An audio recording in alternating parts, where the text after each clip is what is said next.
new swag, it's that new swag, it's that new spaz, I say, new water, new ice, new neck piece, police in the back, they gotta catch me, only met me one time, she wanna sex me, new life, new bitty, yeah, she sexy, new water, new ice, new neck piece, if the police pulling up, they gotta get me, only after could I touch her and she let me, new bitty, new bag, new VV, I'm the nigga with the bag and I ain't trap me, I apply a little pressure, ain't mad, I can fly it in the mountains like a Latin, I could never fall in love, I learned my lesson, grandmother still alive, so it's a blessing, if my niggas down bad, I'ma catch them, 15 to 1500 who want pressure, 15 to 1500 who want pressure, fatality, my nigga on the beat, get rich and throw my niggas on the beat, street cred and I'm good on IG, touchdown, all these niggas hate me, niggas mad cause that girlfriend's like me, off day and I'm Hugo Boss sing, well known, you can Google my name, same click, 100 bands I won't change.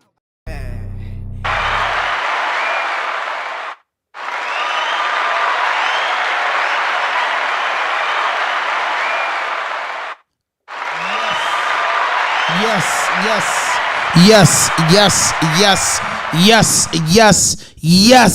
We back in the building with another podcast, and this is RAWDOPE Podcast, and I'm your host, Hand 5000. And listen, man, I mean, I've been on YouTube all day. I'm not even gonna lie to you. I've been on the tube literally all day. I vlogged from the auction. You get what I'm saying? I vlogged from the auction. We did the Kendrick Lamar Drake thing. Now we with Topic Tuesday, man. Shout out to Raw. She couldn't be here. You know, her son got sick. You know, she don't miss no days. And Black somewhere faking. Didn't answer the phone. You know what I'm saying? Probably somewhere with that bikini on. But that's my man. You feel what I'm saying? That's my man. But listen, man. It was a thing going on the internet, right? Because I got to get straight to it. This thing going on the internet. They was talking about promoters. And one thing about Baltimore, if you're a rapper, it's competition. If you skateboard, it's competition. Do basketball, it's competition. If you're doing moving and hauling, it's competition. If you got your CDLs, it's competition. If you're a stripper, it's competition. Now, I mean, if you're a podcaster, it's biting tition. It's biting tition. People just steal stuff from RAWDOPE every day, B. You know what I'm saying? They position themselves to steal stuff from us every day. But it was a list out about the top party promoters in Baltimore. And that list had the internet in an uproar. You know what I mean? Some people feel like they should have been 1, 2, 3. Some people feel like 3, 4 should have been 10, 13, 14. But anyway, you know what I'm saying? There wasn't no violence over it. There was a friendly competition. And in that promoting game, it's all about who can put them wall to wall. That's it, Kenny. It's all about who can put them wall to wall. And I got one of the people that's a wall to wall promoter. You know what I'm saying? This man, Baltimore. But this man got that dirty in him. He come from the muddy waters of the dirty all the way to the top of the dirty, what they call the north. You know what I'm saying? They call it the north. But hey, man, I got the boy Javon Bond in the building, man. The party hoster. The Mr. Wall to Wall. The Mr. Hey, listen, this was the man behind that beautiful performance that we had the honor to see, the 90-day run tour kickoff. This is the man behind that. A round of applause, man, for that. You know what I mean? I wasn't knowing what to expect. And when I saw that, I thought it was different. Listen, man, welcome to the platform. We got some cardinal rules on here. They simple. No fuck shit, no fake shit, no foolishness. Anything you say can and will be used against you on the internet. So how I'm going to build with you, I want you to tell me a little bit about yourself, your upbringing, before we talk about what you do, how you do it, and why you do it. Man, I'm from New Orleans. I came to Baltimore in 2000. Just got in the mix, really, with the promotion shit. That shit really was somebody just seen something in me. I wasn't even trying to be a promoter. I was fucking trying to be a rapper, for real. And I was catching the buzz with the music, so, you know what I mean, niggas seen my buzz with the music, and seeing how I was carrying myself. I was slick. Niggas say, man, you won't fuck with some party shit. I turned up with the party shit, and once we did the party shit, I've been fucking with it ever since.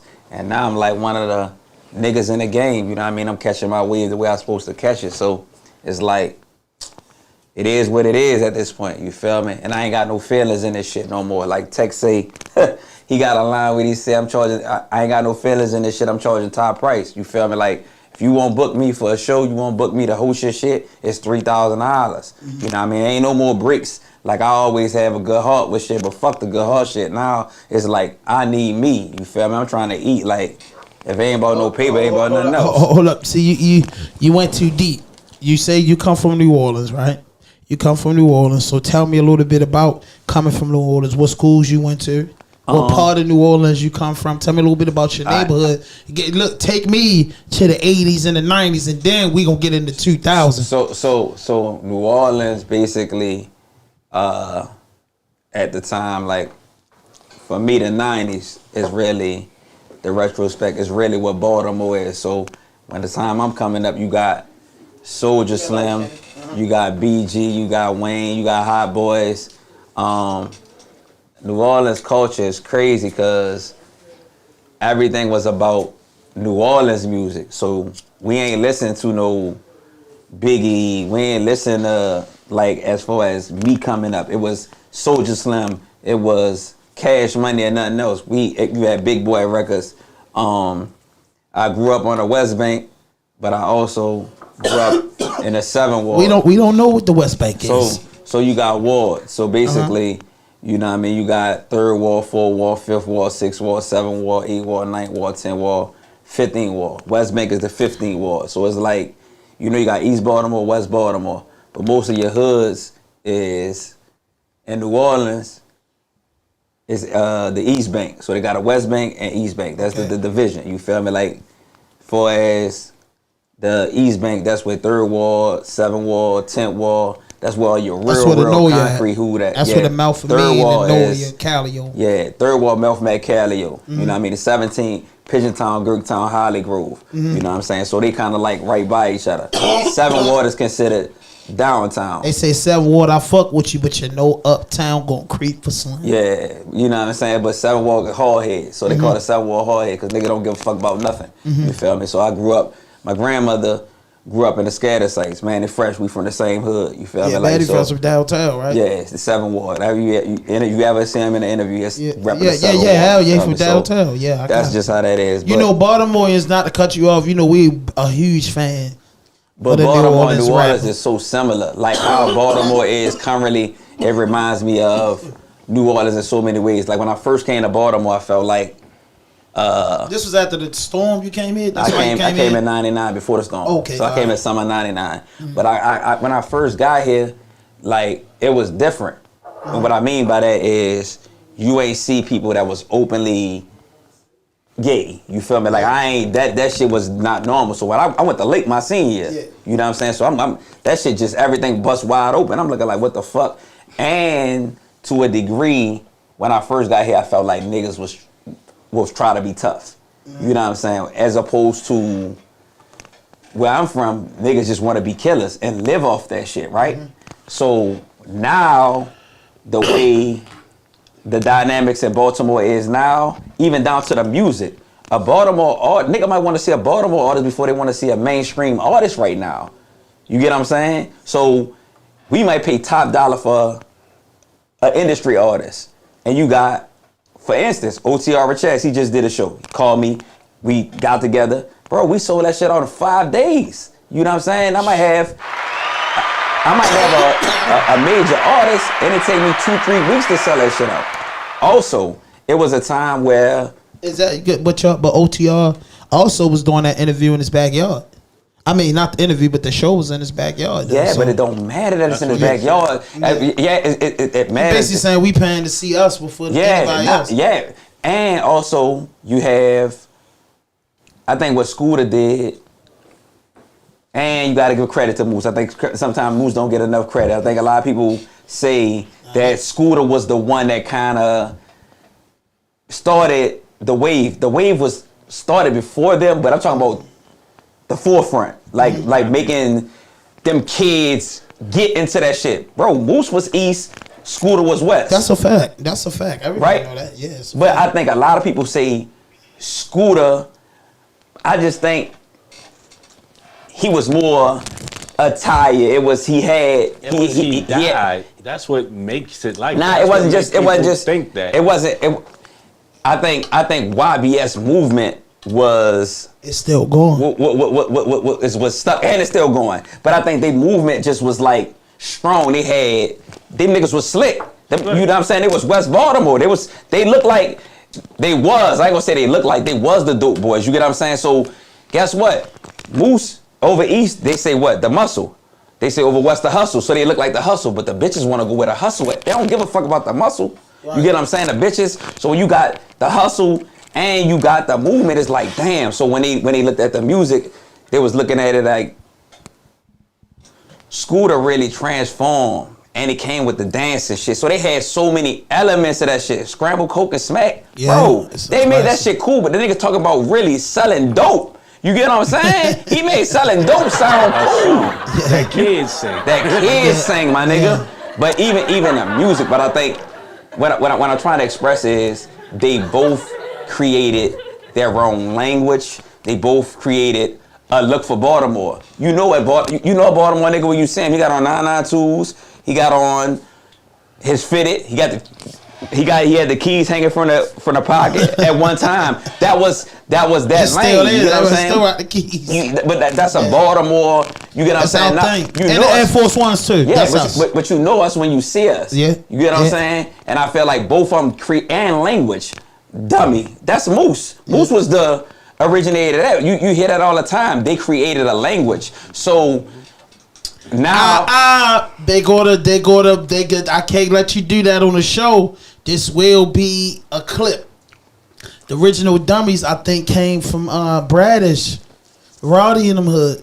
Honestly, the original Dummies, rest in peace to Lil Kenny, my man Bill and them niggas, Stacks and Dollar and them. I think they was really. I think Moose, the one I think made it big because he made the song Dum Dum, which made that anthem, but. I was locked up and before Moose dropped Dum Dum. I can't remember, but I know I was in jail and Dummy was written in Patuxent.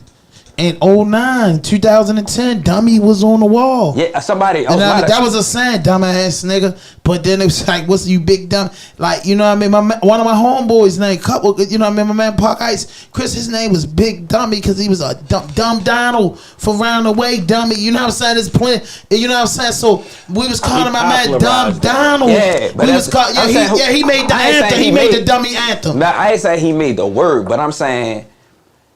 No, he made the anthem. He made it go, but I think the word Dummy was like it was already. It was for them young niggas. Dummy definitely was. There's a lot of people that's associated with the word Dummy. You call his nigga's nickname Dummy, right? But I'm saying fuck it is. I was called dumb motherfucker all my life from my uncles and shit like that. Dumb motherfucker. Yeah, like I think that's just a Baltimore word. We just call it dumb. You know what I mean? You was even called a dumb motherfucker, right? That's what your people call you, stupid or dumb.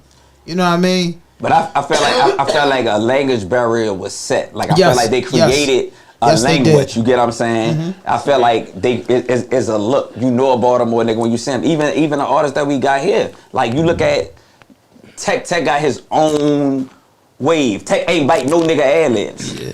You know what I'm saying? Tech got his own ad-libs. Ain't no niggas doing sheesh. Yes. You know what I'm saying? He got his own ad. You get him? You gotta understand, bro. Yes. It's definitely a YG Tech lingo, but yes, is I think the lingo or the block that he made. It was like yes, you know what I mean. You got that right, yes, you know what I mean. It's just like I think that was like a heights thing because a dude see you, dude's yes, you know what I mean. He put up on somebody, yes sir. You get what I'm saying? Yeah. So, but you know what I mean. When we talk about because you deal with a lot of artists, and I like your standpoint. When I first heard him rap, when I came home, 12, you know what I mean, halfway house in 11, his voice was irritating to people because I used to let people listen to it. They'd be like, yo, he hard as shit. This is back in 2012, he hard as shit, but his voice. I told niggas that his voice is going to mature because back then he was saying it's not 18, 19 years old. He was screaming that I'm 19, got the shit out the streets. You get what I'm saying? I said, yo, the voice developed. Once the voice developed, it became original sound. Like Scooter voice.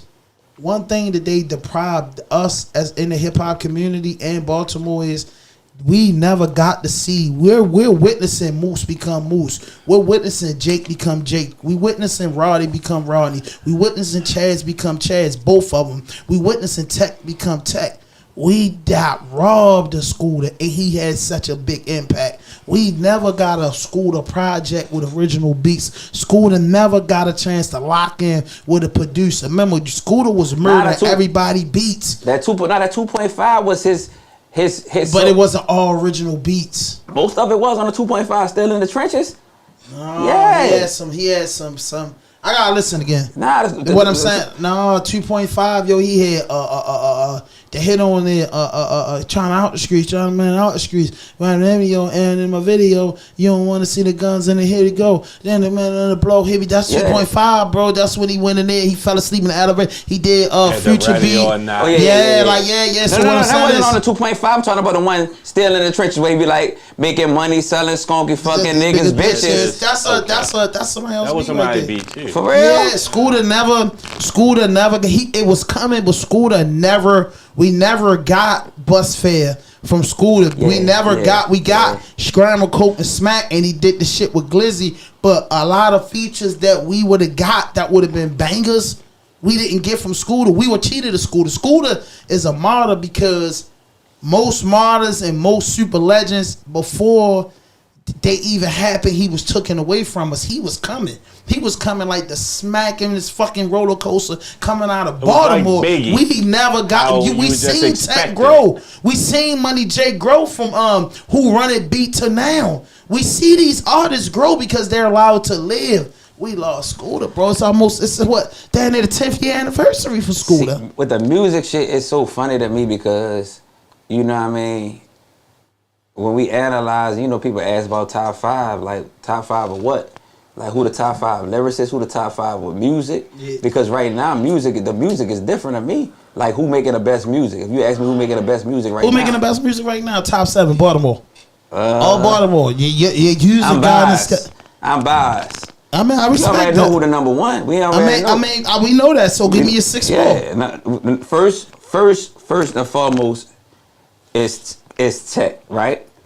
And I really want to say Chaz, OTO, NSG, bro. That nigga that's different, bro. That boy a dog. And I ain't gonna lie. He's the dog. And look at him. We seen him grow as an artist. Bro, and I ain't gonna lie. Don and Screw, come on, Screws and Don, come on, bro. All this new shit. Yeah, bro, we getting to see him grow. The new shit that he doing, it's just it's crazy. You get what I'm saying?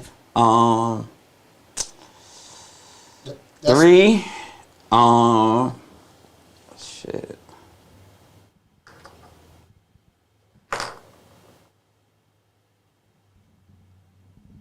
We talking music, not lyrics, right? Cause we talking songs. We talk about song making. Are we talking about? Yeah, 7. However you feel. It's different. Cause hottest niggas that you fuck with.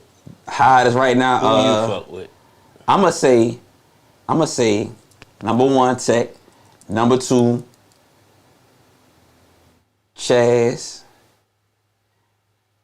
Number 3 is an artist that y'all ain't never heard of. His name Mike Even. If you ask J Hill gonna put him up there too. He's actually mentioned him in a Tech interview. Number 4, I can't put him at 4, Scholar. Okay.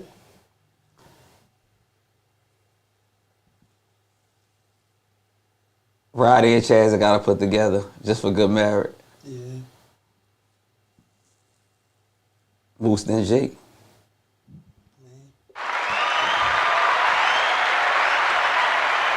And I might, if go to 10. Nah. Feeling something out. Matter of fact, bro, I can't. So I would say no. If we talking hot, bro, we talking hot. We gonna keep it real hot right now. Number 1, Tech. Number 2, Chaz. Number 3, OTR Chaz. 4, Roddy. 5, School. 6, Jake. 7, Moose. At this current time, in my opinion. If I had to do bookings for artists, that would be how I would do my rotation. But you gotta understand, like, I can relate more to the music that Tech make. You get what I'm saying? I can relate to some of the shit that Chaz is saying in his raps. I can relate to some of the shit. Both Chaz. You know what I'm saying? Yeah, both Chaz is saying. You get what I'm saying?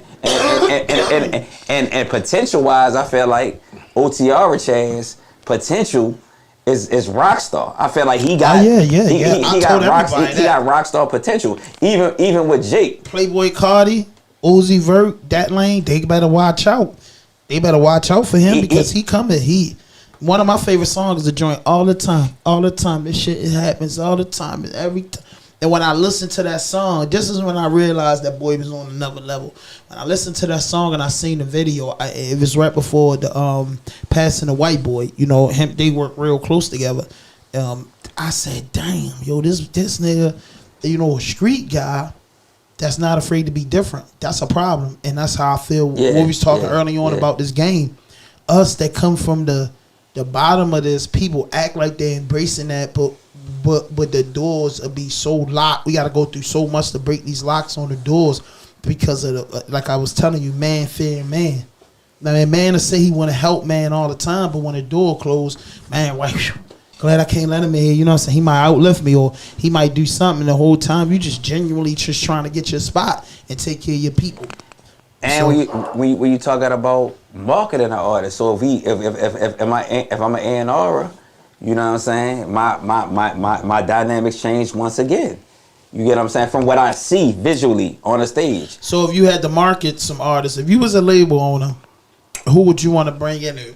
We both could. You could ask me the same question. Right now, if you was a label and you starting a new label and they say, hey, or I'm gonna say this, they say, hey, Han, hey, Jay, listen, y'all got 10 million. 10 million. And then we close the door and say, yo, we gonna go 5 for 5. Right now, who you think we got enough money to sign 10 niggas. We got enough line to put in. You can give me 5. But I'm just saying it's both our decision though. I'm saying you got your 5, then I could tell you my 5 that I feel, because you know when you creating a label, we know who we dropping this year, who coming this year, who coming next year. You know, it's a layout. You know what I mean? Who gonna bring who up? It's a layout. So who would you bring to the table to lock in right now to sign a deal? I would do Tech. Okay. And I would mark him on Yo Gotti, those kind of money bags, that type of crowd. Not really bags, but I feel like he gonna be a person that gonna have a bunch of people under him. You know what I mean? You create him as a the No Excuses brand with a span. Correct. With the label, so I understand that. We talking like it's corporate. I got that. That's what I see for him. I see for him diversified in this shit, and this shit get bigger than, you know what I'm saying. So you feel like right now, just him as an artist, because some niggas just gonna be an artist, right? You understand? But I feel like he's gonna be a mogul in this shit. So him, I would say NSG Chaz. Okay, now listen. You said now we working with a 3-year. $10 million distribution deal. You saying Tech out of this $10 million to get Tech to sign? How much are we offering him? Draft time. How much are we offering him to get him to come over to what we trying to do? See, these are the questions that's asking in corporate America. You believe in this guy, so when we send out this $10 million budget, what are you giving this guy? I think that nigga worth $10 million. I think he worth $100 million right now. From what I'm saying, you feel? But in the budget, being a businessman that you in, you know what I mean? It's just a little game we playing. It's a corporate thing. You have to make a corporate decision, just like a football team. Anybody that's bringing somebody in, what are you going to get this man to bring him over? If I got $5 million, your budget's 5. I mean, you say 5 or 10? We got $10 million budget, but you got 5 and I got 5. We got a $10 million budget. If a nigga right now, the motherfucker say, "Boy, look, we got $10 million budget. We got 5 artists." He got to get 4 $1 million of the 10. He got to get at least 4. Because I feel like that's what I'm about to put all my money into. He's the main investor. He's my main investor. So, the main investor. all right, so we agree. I say you say 4, I say 5. So he's got $5 million. We signed to him for the 3-year deal, distribution with no excuses. $5 million, that's on the table. Now we work on another 5. And listen, life happens. Now we $5 million in on this. We believe in this. Now, if that don't work, he got to sign 4 more people this last $5 million. Chad's next in line. OTR or NSG? Yeah, the young one, or the dreadlocks, or the wavy one. I say bring both of them in and split 1.5, and we'll work it in the long run. We'll work it out. I think they'll go for that. It's so funny because I'm listening to Chad's music right now, like NSG Chad's music, and then when I'm hearing Adonis Rooms and I'm hearing just even the Fresh Prince shit that he did. Yes, sir. Even the freestyle on Floaters. Bro, that was dope. Even that, Yeah. right? Like all the RAWDOPE shit he did was like dope. I'm listening and I'm like, bro, like Let's give him $1 million. I'm convinced. Let's throw $1 million both of their ways. Chaz, both Chaz is $1 million. 7 left. $3 million left. You got your picks. So now I got to pick. You brought both of the Chaz and you spent a lot of the budget. You say both Chazes. You say both Chazes. You a dirty corporate. Because realistically, if I had 5 people, I think Jake will be in the mix because Jake I was definitely bringing that. Jake had the look, the image, everything. Bro, he got some charisma. Like he got charisma. Like if you he ever can do more than music. Yeah, like outside that though, like if you see him interacting with the children or being on stage, like his performances is better than a lot of niggas' performances. I seen his performance, and he's a big guy. So I was getting to that. I just wanted your 3. You gave $5 million up already to Tech. That's where the brand going. And now you saying you want the young boy Chaz, East Baltimore Chaz. So you putting $1 million in for him. You $6 million, we only $4 million a budget, and we both agreed on Tech. So you won over. Yeah. So now we saying we both agree on Jake. Now you got 3. You got Tech, Jake, and Chaz there. Now we say both Chazes. All right, so that's 4. That's 4. So that's $8 million. It's only $2 million left. These boys got to get paid. So that's when I come into play. Now you got your smoking guns. You know Tech, Jake, and you got smoking gun. Now they come into play to the dudes to the people that could take the deals that we could work with. That'll be a big problem. And one of them I would say would be Bella. You know what I'm saying? I would go females. I would want to work with T Savage. Now so I want to work with Brittany Too Raw. You get what I'm saying? That's just me. Man, that's just me. Man, they got that one girl. I don't know how to say her fucking name, but she sound like the female version of fucking Tech. And I call her Tech and say that shit. Kashaya? Yeah. That's who you Man, that girl. Kashaya, she did I that. say that too. She sound like the female Tech. Bro, I heard that girl. I'm like, what the fuck? When you said that, I know exactly but what like you was T talking Savage about. is raw. She just give me like a raw, you know what I mean? EVE. Remy Boy, EVE, like the old she school give you definitely vibe. the E. You feel me? Like, but you know what I mean? Like this shit. Even like I say, I'm biased with the fact that I'm saying Tech, because if we going from a music executive standpoint, right? Exec gonna go with a younger vibe. They're gonna go with a younger artist. You know what I mean? And they age bracket. So when you saying Chaz, you saying Roddy.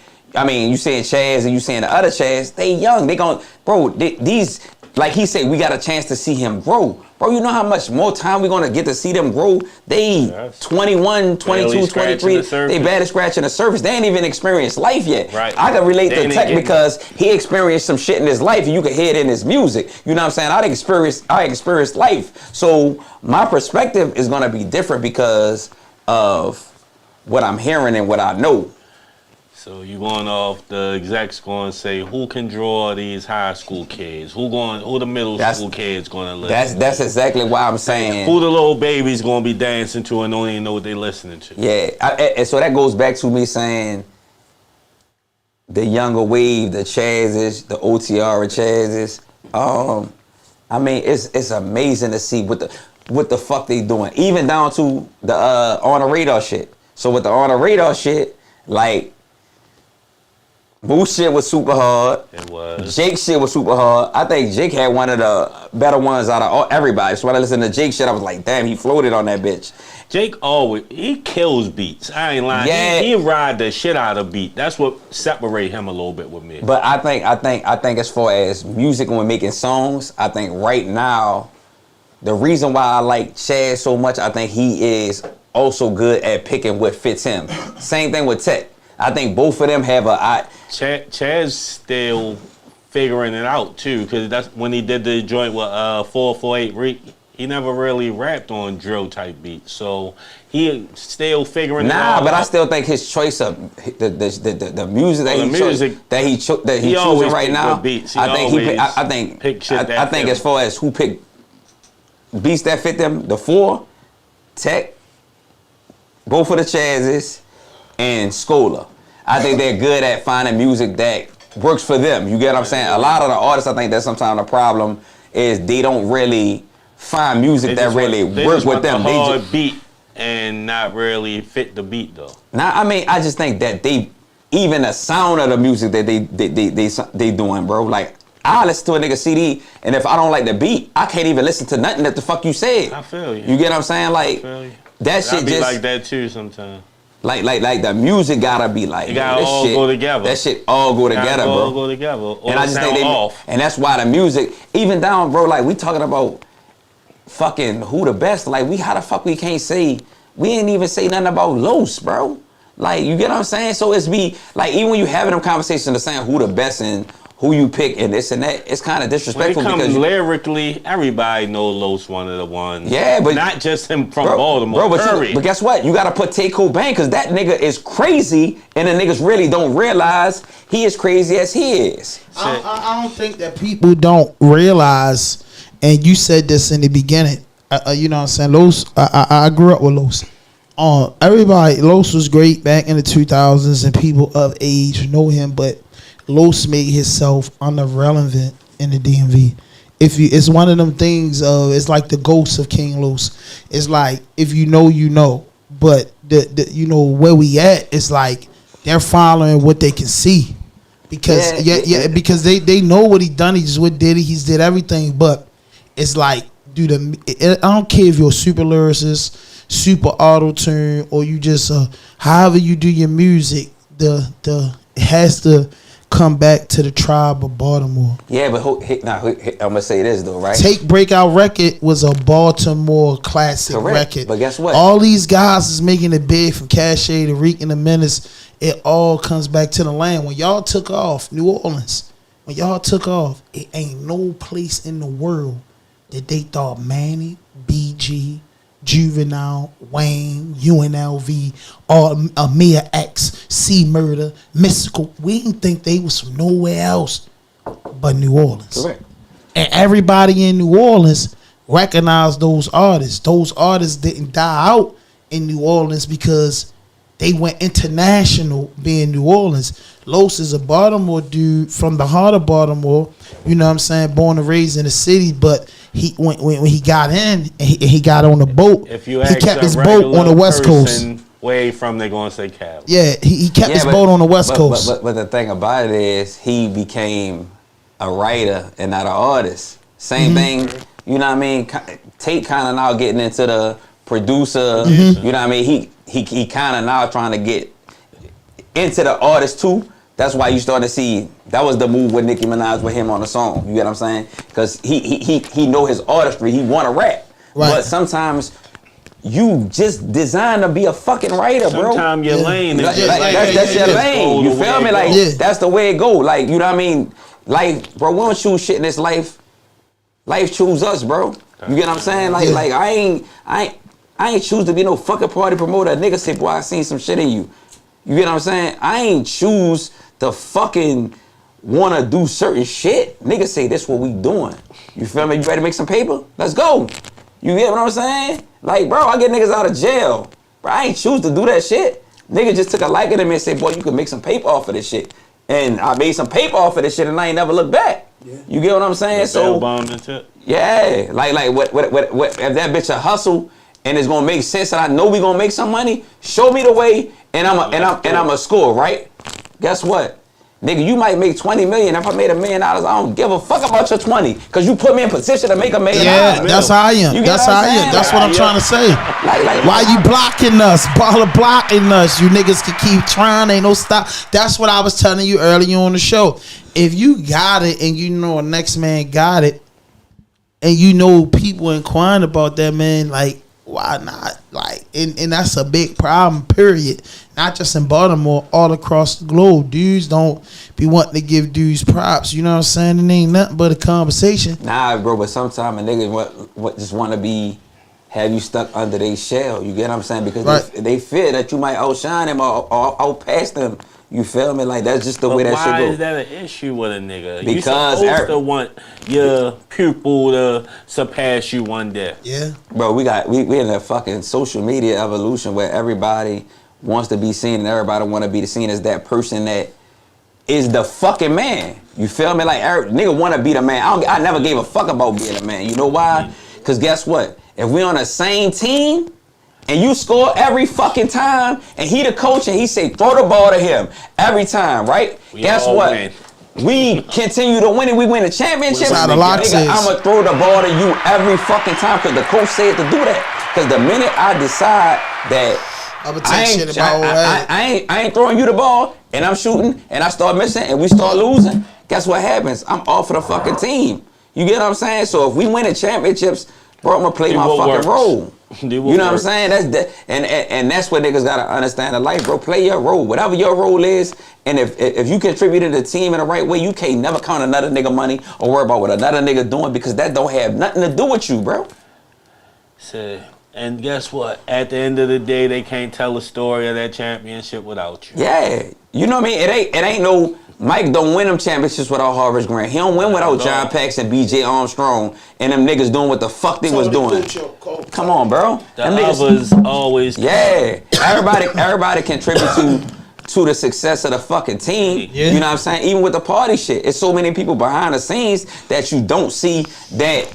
Make it work. The glue Make of this shit. You feel me? They keep this shit in order so we can be at the front. You feel me? I never want to be a nigga at the front. You feel me? Like, I had a situation where I had to just, you know what I mean, do my own thing, and now these are the results of me doing my own thing. But one of the things that niggas don't do, niggas don't know how to work hard. You feel me? Like, niggas won't this phone, yeah, we got whatever followers, bro. Bro, if you not hustling, bro, I'm in the streets with this shit. Nigga gonna catch me bro, I'm in a dope strip, dope hole, if nigga won't buy a section, bro, pull up on me. Bro, I'm in a hole right now. All right, boom, I'm gonna meet you right there. You feel me? Niggas stop in their hole to do business with me. You get what I'm saying? Like, niggas not putting up on no blocks. Niggas not on Pennsylvania Avenue selling no tickets. You get what I'm saying? Like, bro, like, they not doing that shit. Niggas is gonna be Eventbrite behind the phone, but I feel like I still want to touch the people. You get what I'm saying? That's how I am. You know what I mean? I'm in the streets with it. I ain't got no problem with touching the people. You feel me? Like, or being wherever it's at. That's the only way you can actually impact. Yeah. In the streets with it. Behind the door. They don't know what's up with you through Eventbrite. You gotta talk to people. Yeah. I agree 100%. Yeah. So let's just get back to it. So what was like your upbringings coming up in New Orleans? What's some of the schools you went to? I mean, I went to Old Perry Walker. That was my high school. So that was like on the 15th ward. I mean, what middle school you went to? I went to high school was 8 through 12. So ain't no middle school. So you know what I mean, pre-K through 6. So that shit just like pre-K through 6 and your whole life up there. Yeah, 8 through 12. You get what I'm saying? So that shit out there. So the White D. Eisenhower was like the 1st through 6. Then you go 7 through 12. So 7 ain't no middle school. So everything is straight through. So 7th through 11th grade, Old Perry Walker. Then 12th grade year, late. So that's crazy, because it's like, you gonna really be going to school with niggas for a long ass time. Yeah, and you gonna be going to school with niggas that's old and doing all kind of shit under the sun, and you just a young ass grasshopper. You really a kid. You feel me? Like, you got niggas coming to school and stolen cars, this and that. You feel me? Like, they doing everything under the sun. You don't really know, but everything is small. So just like Baltimore, New Orleans is way smaller than Baltimore. You feel me? Like, you could get east or west, 15 minutes? But imagine in that 15-minute time, like, you going from this hood to this hood to this hood. So almost as fucking you say, you're walking punch. Park Heights, then But see, it's a little. See, Park Heights got a little separation. I can't even say that. So I would compare it to. Park Heights only got a separation when niggas hustling, but in jail and clubs, Park Heights together. What I'm saying. No, I get what you're saying, but I'm just telling you how I go. I'm speaking from from down the hill to up the hill. That's more so how close a New Orleans neighborhood is. You get what I'm saying? Okay. So up the hill could be the fucking 800 block of Curly Street, and you saying down the hill is when you say up the hill is really. I always get that shit confused. You could say up the hill is Milton and Biddle, and then you say down the hill is Monument and Rose. You get what I'm saying? But I'm just saying a comparison is an actual ward is that fucking close. So third ward, fourth ward, like you got Brooktown, Pigeontown, Holly Grove. That's just experience. The Melf McCallio. Well, that shit just literally you could spend when they rap, you know from the Mount or the Callio. That's what Manny Fresh used to say all the time. And as far as like see everything, bro, that shit just the culture, bro. It's just that's more so than anything. You feel me? Like the culture. Like we had the Riverboat Hallelujah. So sometimes you hear like with the nigga Gangster. He big on the YouTube shit, and he'll tell his stories, and I can relate to. He got shit where he talk about them fighting. I done been in the Riverboat Hallelujah, Soldier Slim, they big ass broad takeout. Niggas shooting at the Riverboat Hallelujah. You know they call that Soldier Orleans. Yeah, I mean, Soldier was the New Orleans Tupac. Okay. So you know what I'm saying? Yeah, because they love Soldier. But BG, first song BG Dan they was on, he told you, man. You know, on that, rest in peace, Soldier Slim. It's 20 years now. You know what I mean? What was some of your experience with some of those guys? Soldier Slim, Manny Fresh. Manny Fresh being from your neighborhood. Just Manny. You saw Manny grow though from being regular Manny to Manny was a DJ. You feel me? Manny father was a DJ. Manny father named Sabu. So Manny got his shit from his father. But you would just see like Manny always kept a fresh old school car. You know what I mean? They had Baby and them come around the neighborhood a couple times, but they was working, bro. Like they was literally Manny and Juvie was together first. You feel me? Like they. So you met Juvie too? Yeah, I met Juvie. Juvie cool as a motherfucker for real. But fucking you had outside of them, you had partners in crime. So the labels was Big Boy Records. Mm-hmm. Then it was Cash Money Records.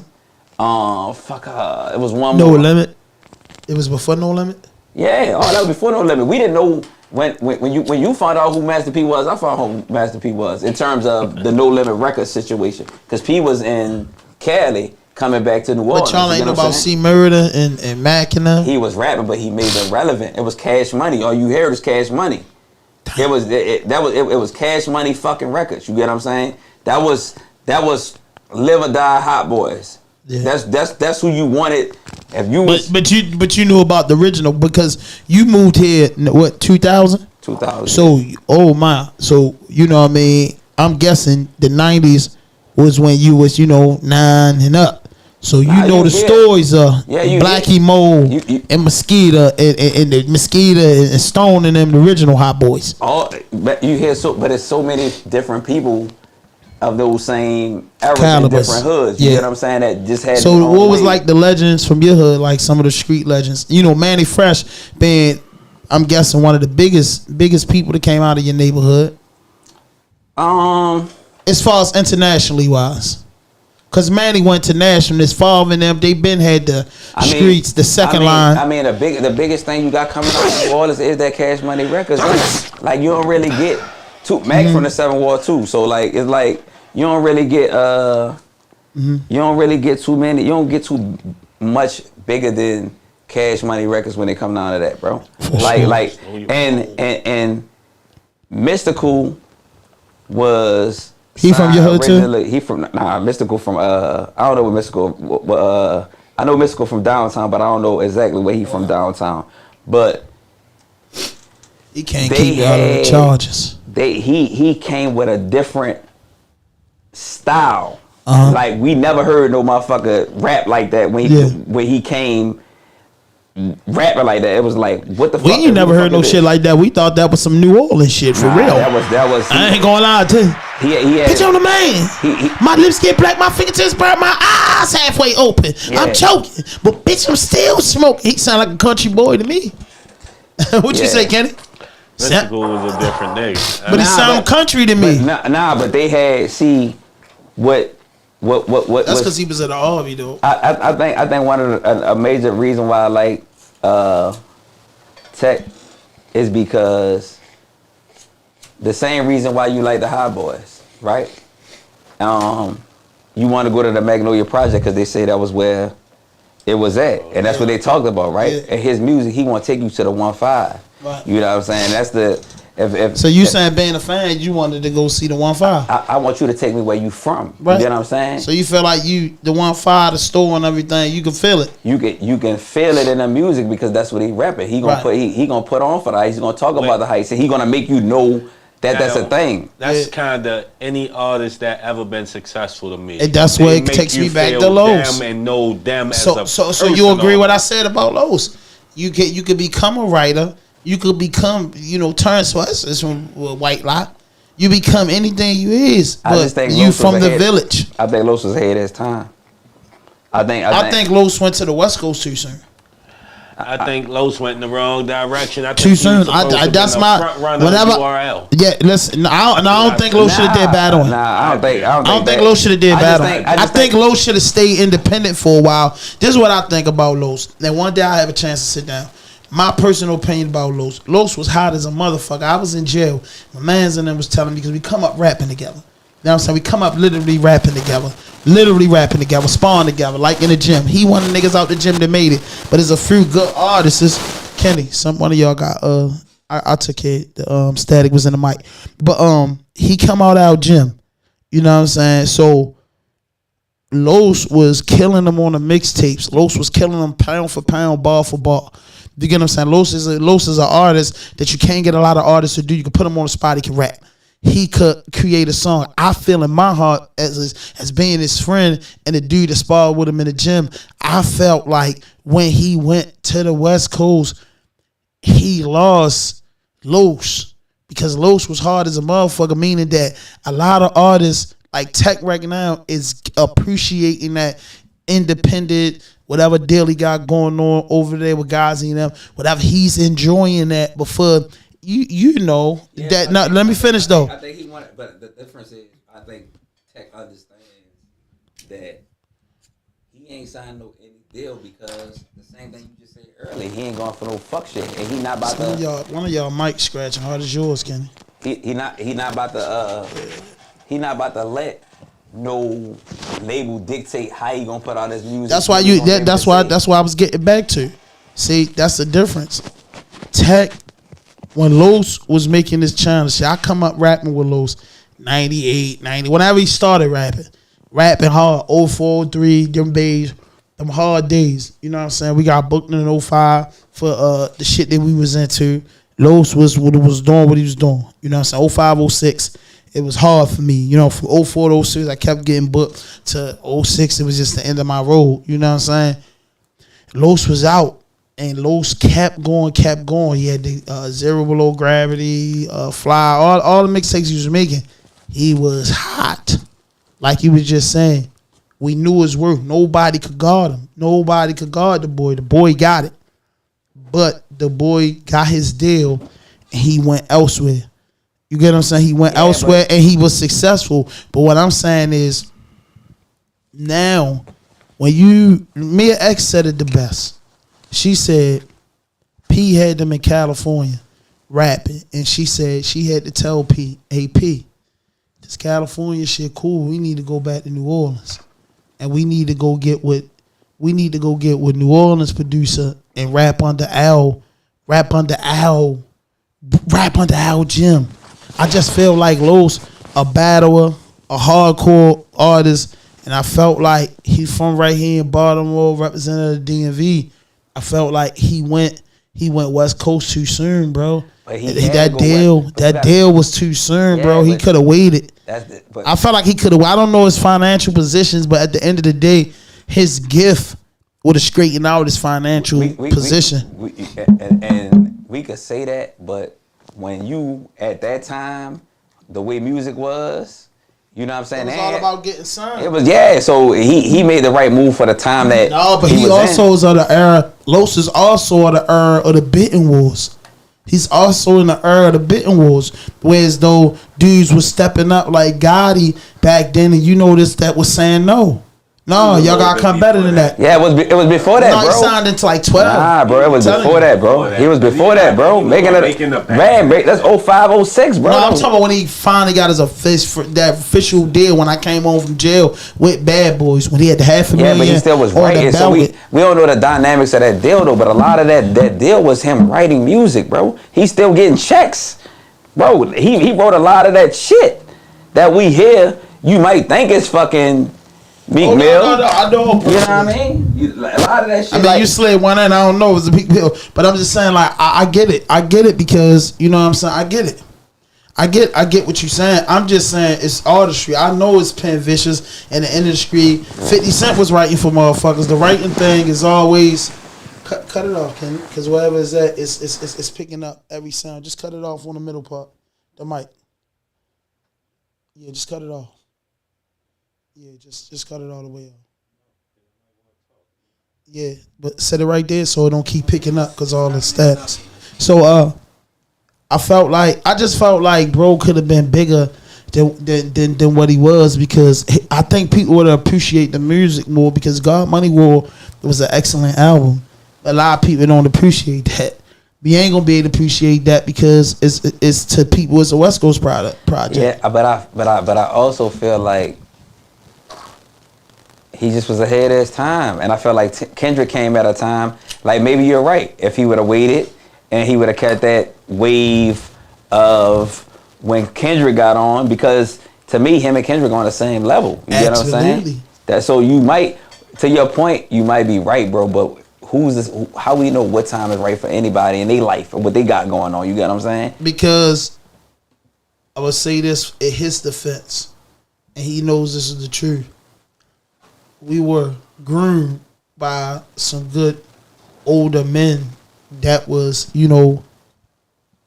dreams of getting in the industries, and some of them rubbed shoulders in that door.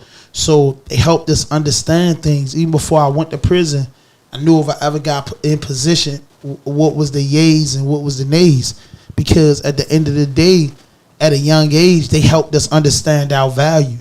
They helped us understand our value and understand our talent. If they come for you, you got something they want. They don't come for you, you know what I'm saying? You come for them. It's two different playing fields. When y'all come to me, it's my playing field. When I come to y'all, it's y'all playing field. And that's what they let us know. Yo, y'all are talented, y'all gifted. Don't ever, you know what I'm saying? And I wasn't there in it when he got hot, super hot. I was there with the battle and loose and niggas trying to find their way, because I had 1 foot in and 1 foot out. Street dude, and I'm trying to rap. Trying to go to studio 1 in the morning till 5 o'clock, and then I'm back up running the shop at 6:30. Like, I'm on that type of time, and in the process you get booked. So rap was secondary, money was necessary. Yeah. For him, we used to be out late night battling, drunk, drinking, pulling our money out, laughing. He kept his head up high, battled, did what he did, kept his clothes nice and neat, and always worked for a spot. All of us knew that one day that all of us would make it in one day, but we knew that he would probably be first. And this is in 2002, 2003, that we knew he'd probably be first. Regardless of how many times dudes might have crushed him on the mic, how many times niggas might have thought it back, he had a work ethic that I will say today as a man, I respected it. That nigga, any time of day, the boy walking around with the rap book in his back pocket. You know what I'm saying? This is how the man walking around. Anytime you put him on the spot, the man was going to rap. I'm like, dang, this nigga. I knew when I went to prison and caught my time, I'm like, that boy Los going to make it. And then I started hearing about it, and then I seen it, and then I saw him when I came in 2012. Before he signed this deal, we was on Bonner Road and Garrison Boulevard. He had a blue Charger. And he just showed me, like, introduced me to Lola, like, this my girl right here. Woo, woo, telling me she's from DC. Woo, woo. Then he's like, yo, what you doing? Like, man, I ain't rapping no more. I'm trying to get into the cameras and shit and do management, promotion and shit. He like, wow. I like, nigga, I'm 30. And I can't be rapping. And he said, yo, Rick Ross 40, you tripping. That's what he told me. He said, yo, Rick Ross 40, you tripping. He like, yo, I got a situation. And he told me, you know what I'm saying, some situation I'm not going to put on camera. Be like, man, I got a situation I think coming soon. A couple months later, you know what I'm saying, the boy was, you know what I mean, holding the stacks on camera. But after that, I felt like, regardless if he was writing or not, we wasn't receiving the music. You know what I'm saying? And that's a part of signing. We wasn't receiving the music. Yo, you from Baltimore. And people got to understand this. Even me with the podcast, it's all about you. And you going to get the check. And you going to get the money. You going to do what you. But you represent a village. Just because you might not do right for the village, you got to represent so it could put the eyes on the village if you're not the type of nigga to come back and do for the village. So when you do certain things, it's either two way. Either it's all for self or it's all for one. And all for one for all. So if it's all one for all, bro, you don't go away from home and never come back, broski. You've been in Baltimore 25, 24 years, man. And you can still hear the New Orleans thing. That's what count, bro. Because at the end of the day, you can be here and you can say, this is my home, I'm from Baltimore, all you want. That man, that mentality and that attitude, you ain't come here when you was 2 months old in a cold storm. Yeah. Nigga, you came with that mentality. You was already created. You was who you was before you got here. Just because you learned new things because you were young when you got here. So of course, your mind and your brain then you was caught up. But I ain't gonna lie though, bro, like, bro, I got some Baltimore shit in me now, bro. Yeah, after 24 years, you got it in you. Like, I ain't gonna, like, I gotta get adjusted to the South when I go to the South. Because niggas so aggressive here, you gotta be face on, you feel me? Like it ain't no, bro, niggas mad, niggas angry. So you get, you develop a sense of an attitude. But we can't tell you when you was 10 here. Nah, you can't. You know what I mean? Nah. You go back down to New Orleans, motherfucker telling you, nigga, I remember you couldn't fight. Yeah. Nigga, I remember you couldn't tie your shoes up right. So you want to go where everybody knows your name. And you gonna know I'm from New Orleans, and a nigga from New Orleans gonna know that I'm still from New Orleans by my the way I talk. You feel me? Right. That ain't gonna never change. You know what I'm saying? Exactly. The demeanor ain't gonna never switch. So, but like Kenny was saying, Kenny said it straight up to you. Like, people thought bro was straight from. I had a person on my show. Nigga like, no, we naming Baltimore niggas. You know what anybody say, Kenny? Said, no, we named Baltimore niggas. I thought bro was from California. It's not the first time we heard that.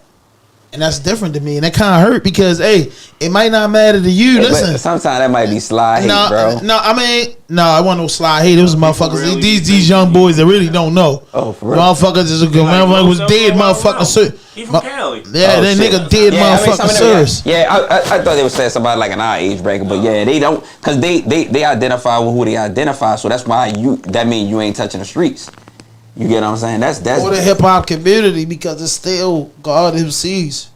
You get what I'm saying? Like Los, South Scar Akbar class. You know Akbar nice. Say, I just heard, I can't even think of who it was, but I think it was Kendrick say Los one of the nicest niggas I ever heard. So Los really got some of the top lyricists on earth saying he one of them. You goddamn right, he is. Really don't be mattering, I guess, to him what a nigga think. He hear it from. But to be honest, bro, it don't supposed to matter what a nigga think. You feel me? That's like when he brought up the promoter list. You feel me? Niggas saw the list. How did you feel about the promoter? All right, so the original list, like, it was little kids on that bitch that really ain't promoters and people that really wasn't promoters. So they say with the way the list was based off of was based on people voting, you know what I mean, who they thought. So it was promoters on there. Then I created a list.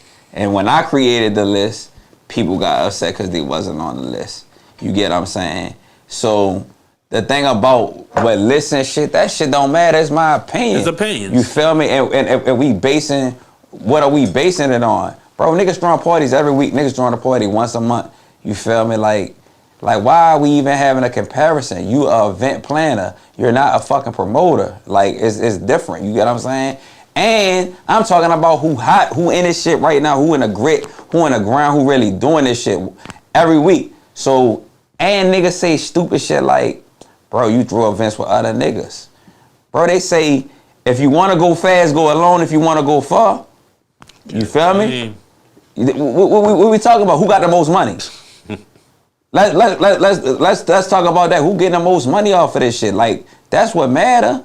You get what I'm saying? It's niggas that's really, bro, this shit is hard work. Niggas think, oh, them party niggas, like a lot of them party promoting niggas, bro. Niggas be on the phone, bro. This shit, nigga, I might be on the phone 2, 3 hours, 4 hours a day talking about this shit, right? And guess what? When that shit wall to wall, it's because I spent 2, 3, 4 hours talking about that shit. Bro, that shit don't just come from a nigga just know people, bro. You gotta have strategy with this shit, bro. This shit is strategic, bro. You gotta put in the work, you gotta put in the grind. I'm talking straight into the camera. Yeah. Man, I feel like a nigga can't fuck with me right now. I won't say that shit too. Like, to be honest with you, man, right now, in this present time, bro, I'm in my bag. I'm out working you niggas. That's why the separation starting to happen. I'm letting you niggas know because I'm out working you niggas. Like, start working, bro. I ain't got no hate towards nobody. I don't feel no kind of way towards nobody, but I'm out working you niggas, bro. That's the difference, bro. It ain't because I'm hotter than you niggas. It's I'm out working you niggas, and I'm going to keep outworking you niggas. I'm going to be in the trenches. I'm going to put the flyers on the cars. I'm not just promoting on Instagram. I'm going to go touch the people. I don't feel like I'm better than none of these people, bro. When the celebrities come, fuck them celebrities. I want to be with the people. You get what I'm saying? I'm where they at. You feel me? I like to see them having a nice time. You feel me? I ain't trying to be all up under the celebrity. These motherfuckers don't give a fuck about me when they leave the stage. Yeah. You get on? I want to be with them niggas from South Baltimore. I want to be with them niggas from over east that fuck with me on a regular. You get what I'm saying? I want to be with my niggas from the Heights if they in the building. I go rub elbows with them, get them a shot, drink with them niggas. Fuck them celebrities, because them celebrities gonna leave and ain't never gonna come back and never give a fuck about me. You know what I'm saying? That's the way that shit gonna go. If you right there with me at a regular party, I'm trying to be right there with the celebrity at the same time, the same vibe. You feel me? My energy ain't gonna never change, because I'm gonna see y'all on the regular more than I'm gonna see anybody else. That's a fact. I respect that. That's how I feel about, you know, the podcast game. Exactly what you said, bro. Like, I salute anybody that's doing what they got to do, and I got unconditional, you know what I mean? I want to say this too, bro. Like, you gotta give respect to the old niggas that come before you. Like, but sometimes, bro, when a young nigga is popping they shit, the old niggas can't expect the young niggas to patronize them every time or say they names fact. When it comes to something, bro. The young niggas don't owe niggas nothing, and I see that a lot, and that creates the energy where a younger nigga, man, like, fuck them old niggas. That's why they develop that attitude, because a lot of times the older people feel like you supposed to patronize, you supposed to recognize, you supposed to say their name. No, they supposed to pop it how they popping it. So if they feel like their peers is who they want to talk about, let them enjoy their peers and enjoy the moment, bro. That's the way that shit go. You get what I'm saying? Yeah. But like I said, I feel like you feel 100% when you say, you know what I mean, I don't be worrying about nobody else. I work, you know what I'm saying? This is my third time today on the tube, you know what I'm saying? Like, I don't look in the back of me. I look forward. You know, 100% I look forward. I don't got that shit on my mind like a lot of people be having that shit on their mind, bro, just waking up thinking about what the next person doing. Yeah. You get what I'm saying? And I'm big on, you know what I'm saying? Like, I don't gotta say shit to nobody. I don't gotta give credit to nobody. I don't have to give no respect to nobody, because respect is a concept. It's earned, not given. But at the end of the day, the way that you make things different once you get of age, and I'm just speaking 30 and up, you get up age and you get mature. Like you said, bro, it ain't no problem with tilting your hat to a young nigga that salute, because I believe once a motherfucking kid start talking, you can learn something from them. Yeah. You get what I'm saying? The bum on the street, the crack kid, the perk kid, the weed head, the K2 head, the stripper, anybody, bro, hold knowledge, bro. Anybody hold knowledge, bro. So hate is not, knocking, I don't like his music. Hate is, you're a fan of hip hop and you just knocking what a man do. You know what I'm saying? Just because I ain't buy your shit don't mean that I don't wish you the best. Yeah, I'm glad you said that too, because a lot of times you got competition, and a motherfucker having competition with you think you against them. If another person is doing a show, a concert, bro, I want that shit to win, because I feel like If they shit do good, the next one it helps all the concerts do good. You get what I'm saying? It ain't and just, I'm big on that. It ain't just I want to see my shit win. And yo, I'm big on that. I'm 100% big on that. That's why I was telling you before the camera came on that I salute anybody that's doing what I do. You get what I'm saying? But at the end of the day, I can't keep saluting swagger jacking. You know what I'm saying? I mean, I can't salute swagger jacking to the degree is, listen, like you said, don't nobody gotta salute you if they don't want to, because that's their own person. That's a fact. But you can't run around swagger jacking. And I'm just talking about for anything. When you swagger jacket, that means you'll admire somebody with what they do. If you see a nice leather jacket and I go to the store and get that leather jacket, but then I'm gonna look at you like I didn't see you with the leather jacket first. It's fake.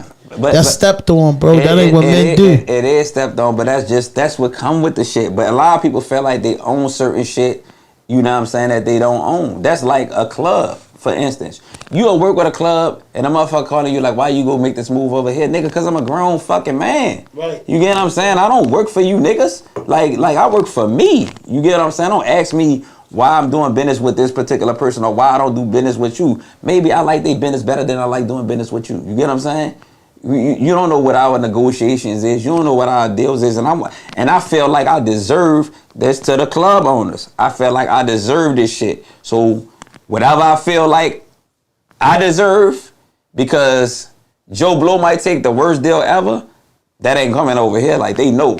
Like a motherfucker don't want to talk to me because I'm gonna get the best deal on the table. I ain't going for anything because I know what I'm providing. Wall to fucking wall. I stamp that shit. Ain't nobody promoting like me right now. You know what I'm saying? Wall to fucking wall. You hit wall to wall. The first thing that come to mind right now is me, because I'm consistently tagging the term. You get what I'm saying? So this shit, bro, it's about hard work, bro. Nothing else. Fuck all the bullshit. Put in the work, bro. If you putting in the work, you gonna see the results. If you niggas bullshitting, your shit gonna be bullshit. But if you working and you grinding and you doing everything you supposed to motherfucking do, man, the people gonna see, the energy gonna be infectious, and you gonna get the money. Fuck chasing the money. Put in the work, bro. Cause the money comes when you put in the fucking work. Straight like that. You're not getting no money if you're not putting in no work. So who you had on that So who you had on that party promoter list? For my list, for hot right now, it's funny because I'm about to say some crazy shit, but I feel like these niggas throw party in the trash can. The first four I'm about to give you, I feel like they throw a party in the trash can and you gonna get 600 motherfuckers to go in that same, 600 to 1,000 motherfuckers to go in the same trash can. H. Franks, Rod Stern, Larry Love, Biddy. Then I put myself at number 6. I ain't even put myself at number 1 and nigga was mad. You get what I'm saying? Cause I'm going off of what I just felt was, you know what I mean, the correct thing to, that was in my opinion. You know what I mean? That's relevant right now, but it'd be hard to do those things because you got an older nigga like just say a nigga LaRon Finney. He's fucking phenomenal with this shit. He does Jazzy Summer Nights. You know what I'm saying? He ain't thinking about none of the shit that I'm talking about as far as the H. Franks. Like, we in competition. Finney ain't competition with no nigga because he already got a level that, you know what I mean? He had his height. You get what I'm saying? He had another height. Guess what? I don't want to be where niggas talking about. So that's why now a nigga talking about doing a festival. September the 14th, Soul Food Festival. We're going to do 4,000 people. Remember, you heard me say it right here. Bro, I'm not thinking about that club shit no more. I'm about to graduate from that shit. Y'all niggas can have that shit. You feel me? Because guess what? When your mind start elevating, bro, you really see shit. Fuck doing an artist in a club, bro. Why am I not doing arenas? Why am I not doing concerts? Like, it's bigger than this. It's bigger than just the surface shit. You get what I'm saying? Like, I ain't trying to be in competition with you niggas. I'm trying to pass you niggas. You know what I'm saying? I can't always be motherfucking Jay-Z. I want to be Sean Carter. I want to go to that corporate level. I want to get with them Jewish niggas. I want to elevate in this shit. You know what I'm saying? So festivals, doing concerts, doing a Rolling Loud. I ain't do the 90-day tour for nothing. You know what I'm saying? That shit I did it, of course, to help Tech but I also did it for the knowledge and experience of what I'm about to do. I ain't know that at that time that I'm gonna fucking do more tours on a bigger scale, meaning in terms of trying to do 10,000 people at a time. You get what I'm saying? I'm talking about in my mind, I got the experience to know that if I go and rent Rams Head Live again, I know these are the costs that I'll expect to see on my back end. You get what I'm saying? When you're talking about pipe and drape, you're talking about security, you're talking about this bill. Tech did a fucking phenomenal. He 100% funded his own shit. Bro, like, niggas don't know the motherfucking shit that we went through, the money that was spent, bro, for the put that shit together, the work we really put in to make that shit what it was, bro. And that nigga did 100% independent, bro. And I respect that nigga forever, bro. Them niggas don't believe, bro. That nigga believe in his dreams, bro. Yeah. Like, you gotta believe in this shit, bro. That nigga believe in his shit to where he put 100% of his money. Not, bro, can you give me 5? Can you give me 10? 100% of his money. That's how you get 100% back. But guess what? Do a nigga believe in himself 100% to do that? I do it all the time. But I'm asking you, have you ever seen a nigga from Baltimore do that? In terms of the capacity of that show, body. I mean, for where he's at in his career, he's at that point in the career that, like you said, he funded his own shit and he put it out there and it came out the way it's supposed to came out because the fan base was already created. The flag is hung up there high, and it was time for him to elevate, and he did it. And you are one of the people that was involved in it. He did it. And to the aspect, bro, he listened. So if I had an idea, I say, bro, maybe we should do this and maybe we should do that. Let's jump on a video. He ain't too cool to fucking do a drop.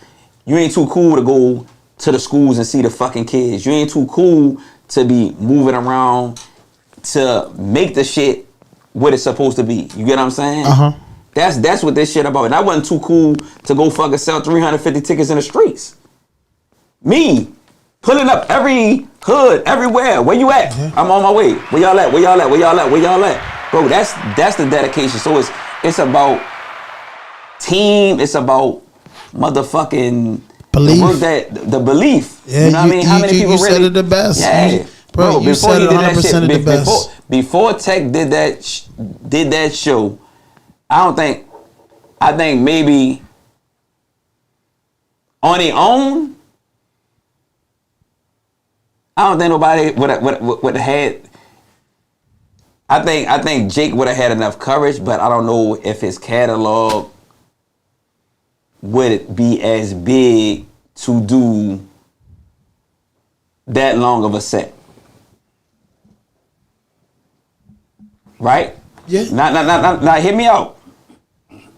When we talk about catalogs, we talking about an hour set. I feel like because they have so much music. Yeah, it was explosive. You understand? It's not about a catalog. It's about the music. Meaning, Moose has enough music for probably a 30 to 45 minute set. Scholar has enough music for an hour set. Tech has enough music for an hour set. YGGT has enough music for, in my opinion, for an hour set. Or maybe 30 to 45 minutes. got enough music for an hour set. I don't know. I think Chaz has enough music for his demographic for an hour set. We talking about OTR or you talking about NSG? OTR and Roddy on the chat, but you see, 30 and 30 makes an hour. Because I think, and they feature list vicious. Bro, we talking about music we talking about music that's gonna hold that crowd for the relevance. Yeah, we talking about relevant songs for the hours. It's not about that music not being enough. I get what bro, you're saying. It ain't. That's I'm speaking of them fucking hits where you gonna be able to carry that shit on the stage. Scholar got enough hits. Like it's not enough hits. But in between, Tech brought other people out. Yeah, but what I'm saying, he still did an hour. Like even with those. So like if I'm a fan, right? If I'm a fan, like you figure what songs what songs you gonna play? What songs you could get? What other than tech? I'm gonna ask you this. Just say we're gonna say Roddy, right? We know Never Enough. We know the joint with him and that's my shit too. The shit he got with sir. You ain't got it cause you ain't go out and cause you ain't gotta watch. There's a few shit. I'm high right now. Yeah, he got Yes Sir, bro. He got Never Enough, and some of his hits will be later on in the show. Nah, but he got Never Enough. He had the shit with him and Glizzy. Right? He got the shit with him and OTR Chaz. He got the shit with him and Tech. But we can't count that. That's what I'm saying. But we do, because if they on the same show, how you do it? At the end of the day is if Roddy did a show like that an hour set, I feel like, because you're a promoter, so you selling the tickets, so I would have to do the choreography work. So but the way you asked me a question, let me tell you, I know, and you're absolutely right about this. I know 100% that I will listen to you, because what you say, Key is listening. So his show will be more. I know you already counting that he got a good 22 to 30 minutes to do by himself. You counting that already.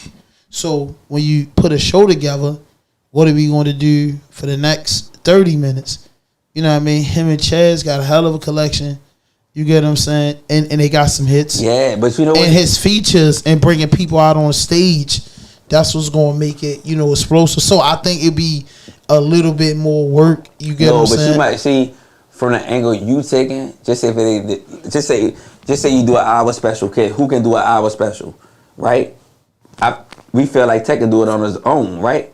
You might be right, because even when fucking Lil Papa was performing his shit, bro, some of them shits I don't know, but them kids knew them bitches word for word. Exactly. You get what I'm saying? So to your degree is he got songs that he could really fucking like. Exactly. And his fans that he know his fans really relate to that I don't know. That's why we gotta work together. So that's but that brings you back to what you said, brother, in the beginning, a team.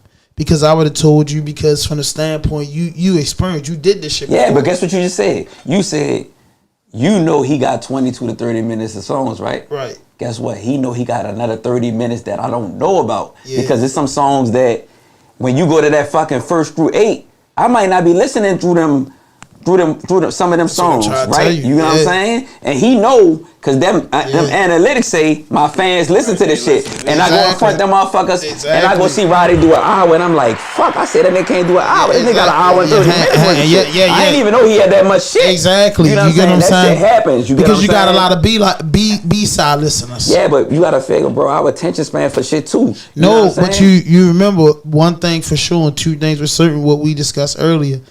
We're not basing the show because our attention span wouldn't go nowhere with the Locks on stage. You know why? Because we got the history of the Locks, because we go back to the 90s. Yeah. So these kids go back to these guys' first mixtapes. Roddy got what's his name? Roddy Rex. He got a lot of mixtapes, a lot of music. He was doing the school tours with Little Black years ago before he went to jail the first time and came home. He became this, extraordinary. He got into his bag when he came home off his, off that joint. And then when he got back, that's when the Never Enough for Everything got signed. Down there almost less than a year after he came home. So, but for that, he already had music that the streets were singing, that the kids were singing. So when you do Ram's Head and stuff like this is all ages welcome. So when you say all ages welcome, this is not 25 and older, 30 and over crowd. All ages welcome, so fans are coming from everywhere. That crowd that was in there wasn't just full of Baltimore people. Maybe, 40% Baltimore showed up. You had 60% people with different color tags and motherfuckers, so you could look at their sneakers and tell they wasn't up here. You know what I mean? Y'all brought the whole DMV plus out. You get what I'm saying? And these artists is getting these three, I'm a YouTube guy and I do YouTube, bro. It ain't no motherfucking game getting 30, 40,000 views, because you don't know where them 30, 40,000 views come from. And I can assure you they don't all come from Baltimore. You understand what I'm saying? Yeah. So being as though YouTube expand across planet Earth. So these guys got millions of streams, whether these guys are millions of streams, the Rawdies, the Chads, because that 15, 20, 30, 40, 50,000 add up to the naked eye. Motherfucker might be looking at it because this video did 1 million, video did 1 million. Them people in the office ain't looking at that. They say, all right, if you got 10, you can't do 1 million views for 50 videos. I ain't seen it yet. You get what I'm saying? So these motherfuckers is going to be consistent with numbers 70, 80,000, 130. Then it might go up to 400,000. This song a banger, but they are dropping shit that's going to do 10,000 or better. Yeah, and even when we talked about just like performing and having that hour, bro, because I don't think your catalog is that long. Because I say you can't perform an hour, it's not about me not feeling like you can't get up that bitch and rap for an hour. It's about holding the crowd. Not even holding the crowd either, bro. That's important. But having enough music, you gotta figure, bro. You know how much music Moose got. You know how much music Scholar got. You know how much music Tech has. Goddamn, bro. Right. Like we think about CDs. You feel me? Even with like you saying Roddy, like Chaz got hits, but Chaz got how many CDs? If we look it up, like they don't have as much. Then you gotta think about an hour set. Like in NASG Chaz, he do an hour set, right? For 10 minutes, Dawn and Stream's gonna run. So you gotta remember songs that get run back. He got I'm just saying think about think about a super show. He got a lot of bro. songs, but what I'm telling you, listen, hear me out. Murder Talk. Yeah, all that, I'm talking about him and Reek, all that. But what I'm saying is, when you said an hour, some of these guys is past, because what I'm saying is the crowd will go so crazy off of one song before you can get to the rest of the music. That's might take 10 minutes. So what I'm saying, this hour, if it's critique right, the run back is vicious. When the crowd gone and love a song, man, you can run a motherfucking song back 50 times once they into it. Yeah. You know what I'm saying? So that's what I mean about the hour. Hold up, bro. He do never enough. He could spin that twice. He do the joint. How you ballin'? Then you ain't gotta watch it. You get what I'm saying? He can hit, yes sir. Some of these joints are repeat songs because you put them on repeat in your car. When you go to a show, you don't just want Kiss to see we gonna make it and just walk off. He might the feeling that you get from the crowd knows what you can keep repeating.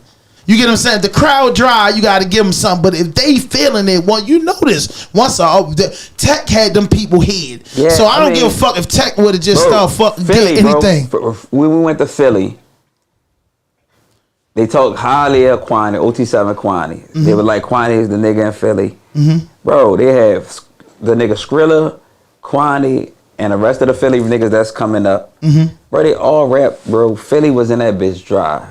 When Philly was like, all right, they rapping.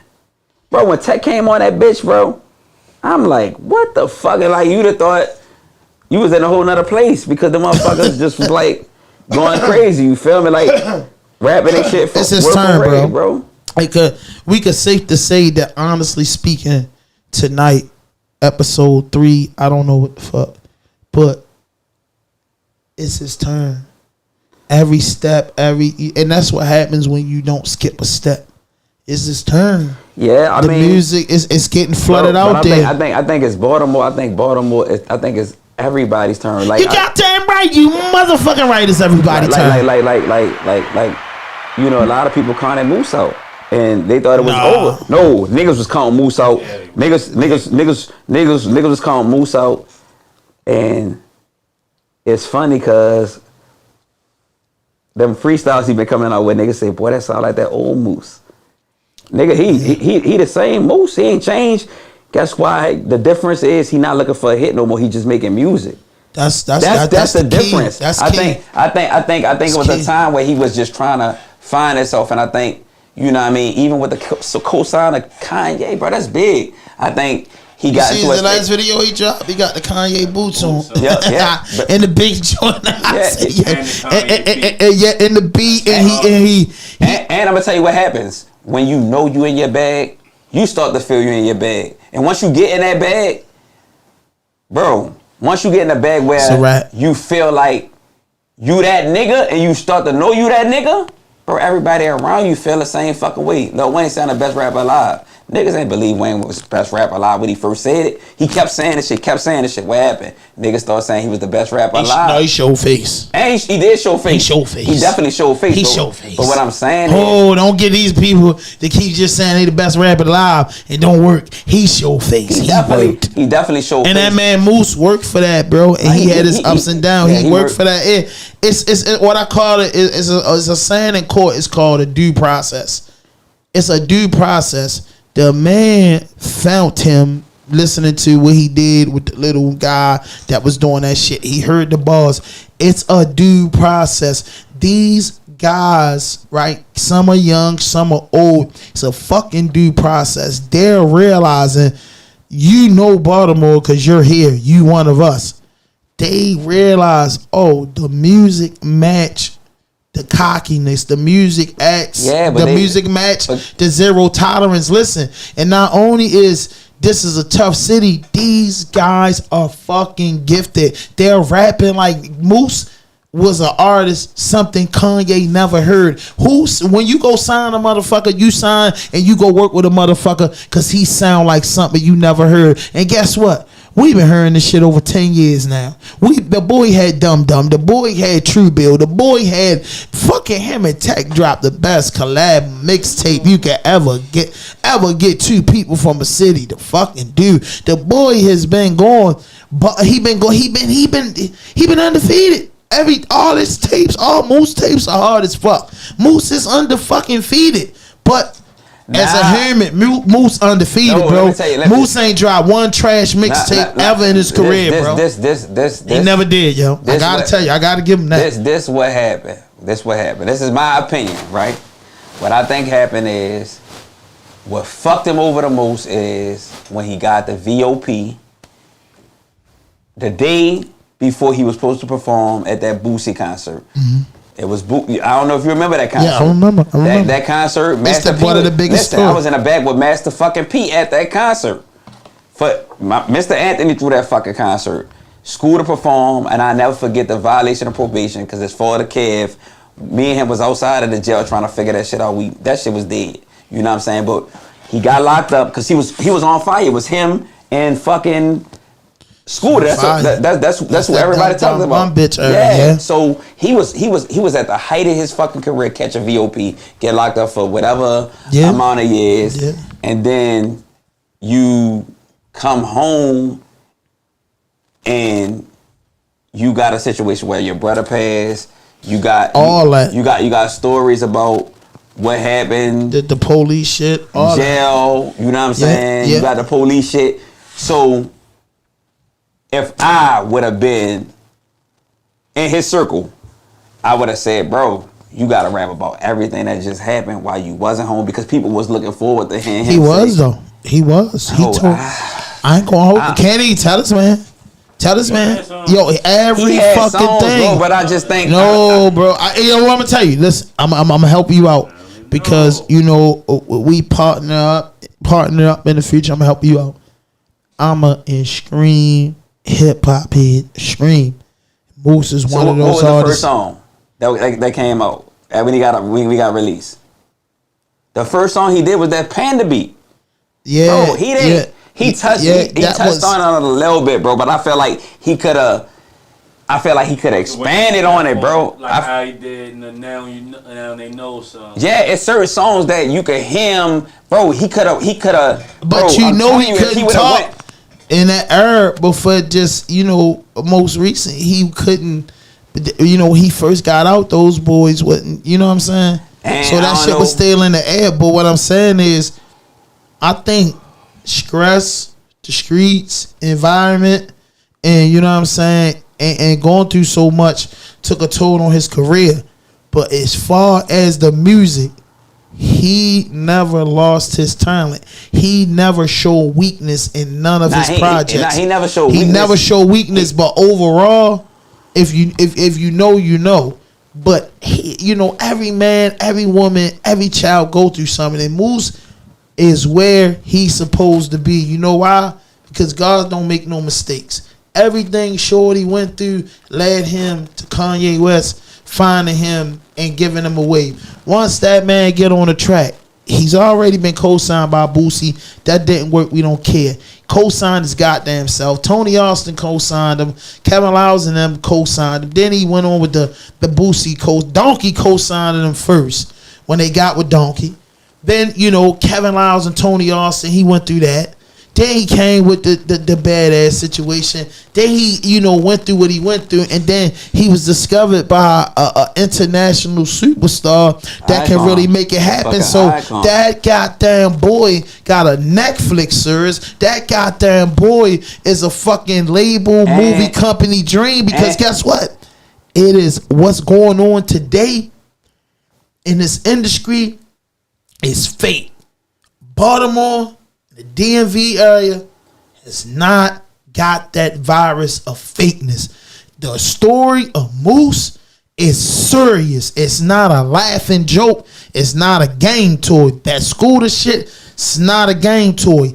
G-Rock, that Money Jake shit, that Roddy shit, none of these stories from this city is a game toy. This ain't the city where the fake clothes, you're going to keep getting by with it. Oh, yeah, this ain't the store you're going to keep getting by. It's not the place you're going to keep getting by with pissing on graves. It's not the place you're going to keep getting by with super drill. People die out here. People go to jail out here. That's the number 2 things that go on in Baltimore that dudes don't get. That's why a lot of that fuck shit and fake shit don't fly out here, because dudes die out here and dudes go to prison. See, we don't know nothing about playing and rapping a whole verse about a murder, and them boys ain't down in fucking City Hall on Calvert Street ain't coming to get you, on Lombard Street ain't coming to get you. We don't play like that. So when you look at these artists, from the Jakes to the Sleepies to the Balls to the Moves to all these people from this city, yo, bro, got a real fucking story. The GGL Slicks, these people, it's locked up for real. You know what I'm saying? These stories are for real. Some of these artists is on home monitor, bro. You know what I'm saying? A1 Beam, another one. The success story is real. Like him getting shot by the police. This shit is real. So Baltimore is not a place where you could bring a lot of fuck shit with. And on top of that, you could say, oh, these niggas think they too tough. These niggas think they that and this. But guess what? The talent says something different. You know, you got 2 tough motherfuckers think they slick, and you hear the music, you like, yo, all that shit they talk is that? Nah, man, these niggas not making the story up. What Moose went through, or what any nigga go through, is the reality of what they going through. This ain't scripted. And Kanye West seen that. And a lot of these executives seen that. I think what Kanye West seen is what all the rest of the motherfuckers seen. He talented like a motherfucker. And then you see the story, you sitting there like, because the industry is like this. You got so many fake, make-believe, lying, playing, niggas is playing. When you get a real person, everybody in the room taking them serious. Like, this nigga, what the fuck? This man's newspaper shit like this, and this nigga not even. The good thing about Moose, he ain't talking about that shit in every rap. If a niggas in the industry was going through what a lot of these Baltimore artists go through, or just Baltimoreans go through, they would want to put that in the rap. Shit's so vicious that these artists is not putting it in the rap. Because we ain't from over there where you start putting it in the rap, because we know the Coffin, Lombard Street, and Calvert Street is a real thing. We know Hagerstown, Correctional Facility, Jessup, ECI, and Cumberland a real thing. I mean, some of these niggas put it in their raps, though. Don't get it twisted. That's why these indictments come down, too. It's some Baltimore rappers. And listen what I just said. Now listen what I just said. When they put it in there, they understand that you go to Lombard Street, Calvert Street, or to the fucking cemetery. I don't think you understand it, bro. I think you just you get knocked off, bro. Dudes getting knocked off. Dudes getting knocked off quicker than they getting knocked off in every state, because these dudes is talking about these crimes and still out talking about these crimes. Baltimore niggas is talking about these crimes getting knocked off. They ain't got 15 records about these crimes because they going to fucking jail because they don't play like that out here. Yeah, that's true. But in these other cities, they saying it too, and they going to jail. So you know, best believe everything you say can and will be used in the court of law. That's it. You know what I mean? That's what we need to be saying. We need to educate these motherfuckers that, bro, when you talk about that murder you did over West at whatever time you saying in your motherfucking raps, you don't think them people listening, they watching, bro. It's motherfuckers that is a police force that watch party promoters. So you think they're watching those niggas in the streets going hard? Right. Bro, I'm a fucking promoter. They know what party I did, who was at the party. Like, come on. Like, bro, like, that's crazy, bro. It's definitely real. And like I said, bro, like, you know, like you said, dudes go to jail everywhere, but I'm just saying that's not our culture out here, bro. Because the consequences you definitely face are real. You get what I'm saying? I think one of the best things that happened is the unification of the city. Seeing Roddy, Tech, Scholar, now East Border, even Tech and Moose, East and West, joining it together. You get what I'm saying? Because at one time, supposed to be. At one time it was, I want to be the best. I don't give a fuck about nobody else. Now you seeing niggas rap together, doing songs together. Bro, this shit is beautiful, bro. Ain't no nigga saying if you're those people that's at that level that they at. You know what I'm saying? You got a lot of motherfuckers rapping. You got motherfuckers about to catch their wave that ain't really catch their wave yet. Like a little nigga like NLU Nick. I like them little niggas. Yeah. You know what I'm saying? They ain't really catch their leak on the come up. Yeah, leak on the come up. They ain't really. No, bro. What I'm saying is, because I'm a fan of this music and culture, they haven't got a promoter like you or got somebody to know what they doing. Listen, it's coming. But I'm just saying, any of them, listen, they don't have. I'm just saying, period. What we lack in this city is people with more connections than we got that can reach out and say that Leak on the come up and them boys will sell out. They got a big boy fan base. Leak on the come up. What? Man, it's about 3-4 of them. Man. Even the nigga 44 week. Yeah, come on, man. He booked free my man, yo. Bro, I'm the first person I ever interviewed. Listen, bro, when I heard, matter of fact, when we just did Lil Papa show, I seen Roddy, I said, bro, the nigga was your man, da-da-da-da-da. I was like, man, that nigga hard. Like, where he at? Like, what he doing? He was like, man, that nigga booked. I'm like, fuck. Because in my mind, when I'm asking what he doing, I'm thinking about how I'm about to put him on some shit. You get what I'm saying? Like, cause I see, bro. Like you gotta keep your ear the same way he keep his ear to the streets. You know, I gotta keep my ear to the streets because you got artists coming up. But the smart thing I will say about the artists, bro, even though I'm a promoter, this shit don't benefit me. But they getting smart, bro, and they doing their own shit. Yeah. You feel me? Like. Yo, that's the Baltimore wave. And listen, free my man 448 Reek. We the first people to interview Reek. I feel like, you know, it's though I'm not the type of guy that can get nobody in the industry, but I just feel like for our small fan base, the our core fan base, they loved it. You get what I'm saying? And he been shining, he been grinding. It's like a lot of these artists we interview, you know what I'm saying? I hate to see him in situations, but these niggas is like that, bro. Reek has, and the motherfucker Reek will sell some shit out. Let me say this though, what I was saying about the artists and doing their own shit and selling out. Like, I like to see that shit.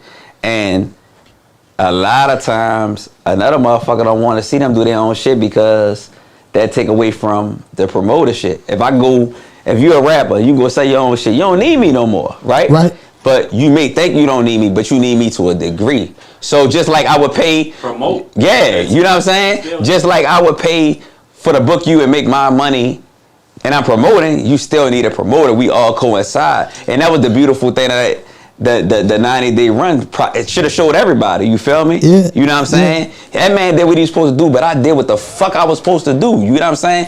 As you should. Listen, bro. I fucking took a loss that made me want to not even fuck with this shit. I did Carisha, and I took a loss that made me not even want to fuck with this shit. The next thing I had to do directly after that was 90-day run tour, right? And I already gave that man my word that I'm going to put 110% with that shit. But after I did that shit, bro, everything I did after that just went go super crazy. Yeah. Because guess what? People identify you by the people you surround yourself with too. Yeah. Nigga, look at Tech, boy, he's successful.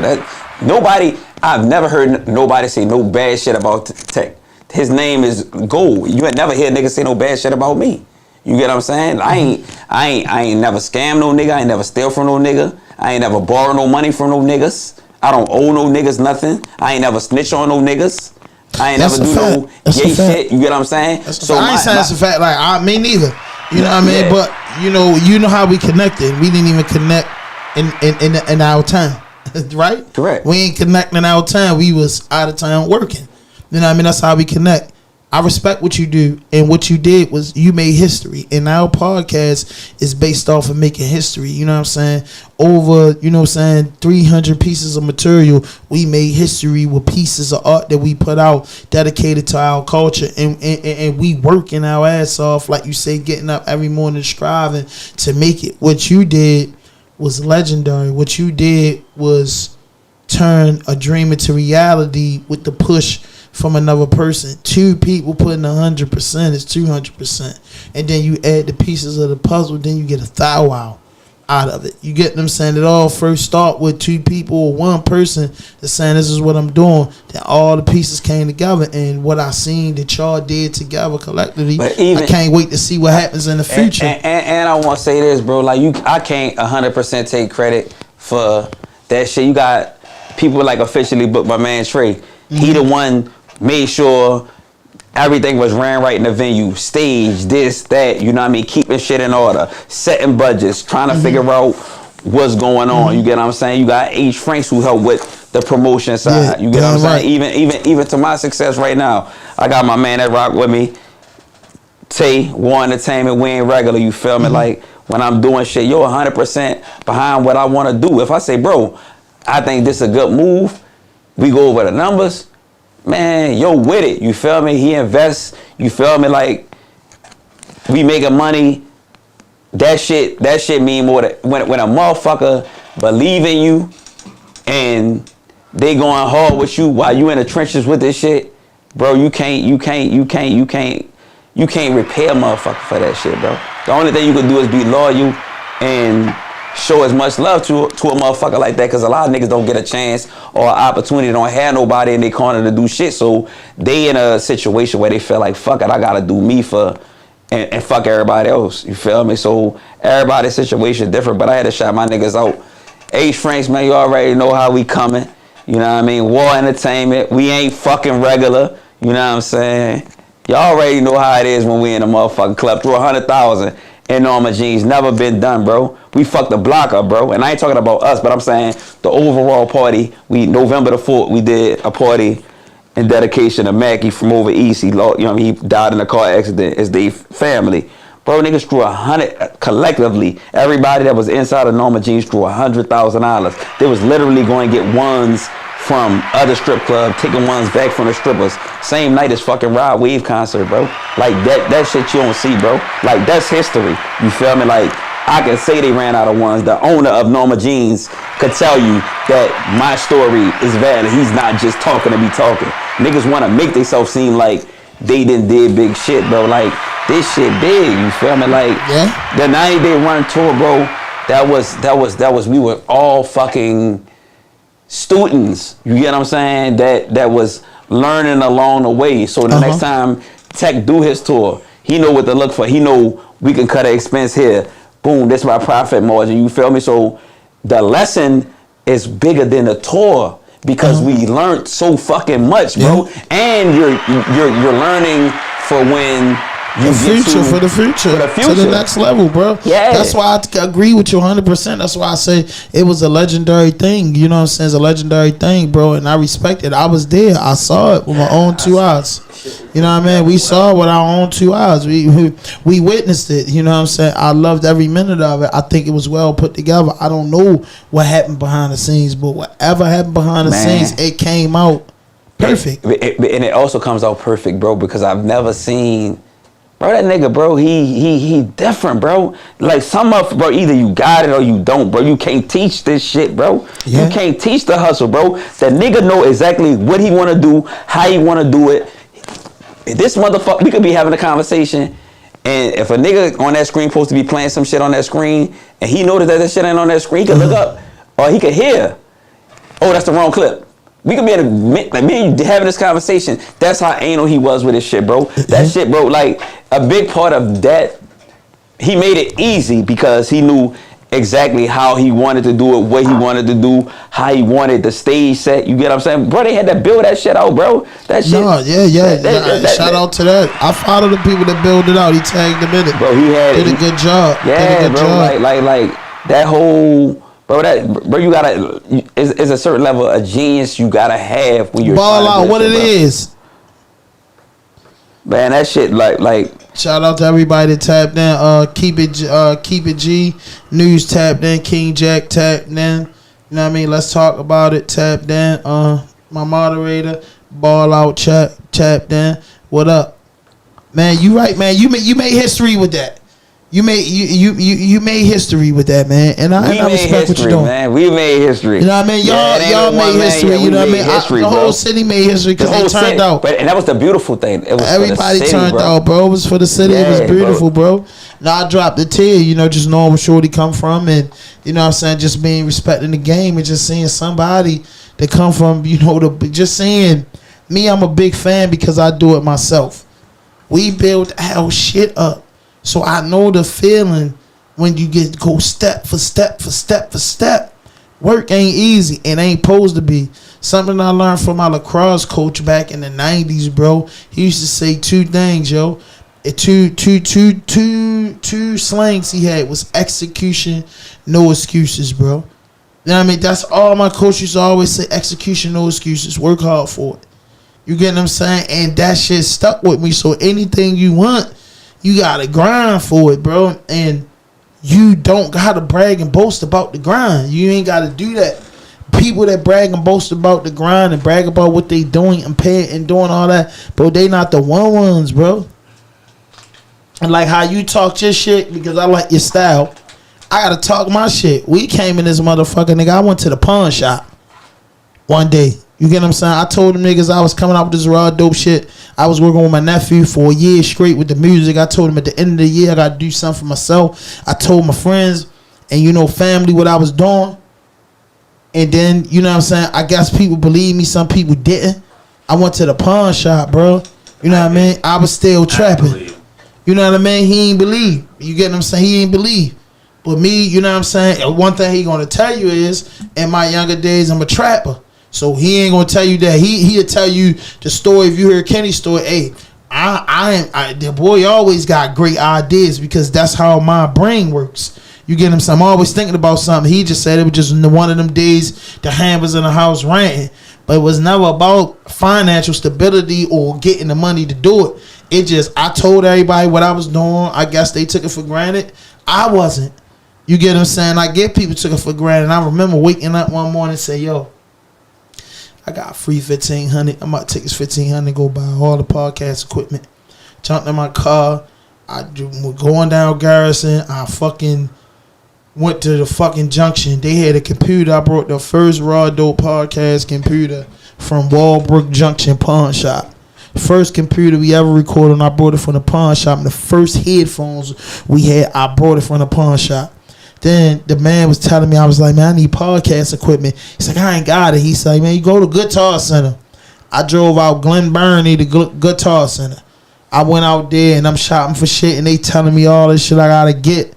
So I feel like I'm ready to go over the budget. But the nigga was like, man, what you trying to do? And I told him what I was trying to do. He like, man, I got a podcast studio. Only thing you need is your own headphones and the computer. I'm like, shit, I got that in the car. I'm like, man, I asked him like 5 times. Yo, before I depend on you on Monday, because this was like, I was doing this on a Thursday because I was going to tell everybody the next day, yo, I got the studio. Woo. He like, no, I'm serious. Like, how much is it going to cost? He like, man, I said, yo, listen. Gave him a couple $100 up front. Like, hey, I'm gonna give you this up front. Whatever it costs. He was telling me, yo, if you got your computer, your headphones, he said some cheap shit, like $50 an episode. I said, yo, let me give you $200 up front. Bro, and he gave me an address to the studio. I tell him, bro, if it's fake, I'm going to see you again. You know what I'm saying? Hit the tough shit. Tell Kenny and them. Kenny didn't make the first episode. We went in there. Had a whole team. I pitched the idea. Had like 10 people around the round table. By the time episode 10 came, it was only 2 of us. Me and him. Now we done did over 400 episodes. Almost 500,000 views in 6 years. You get what I'm saying? I ain't pay for no views.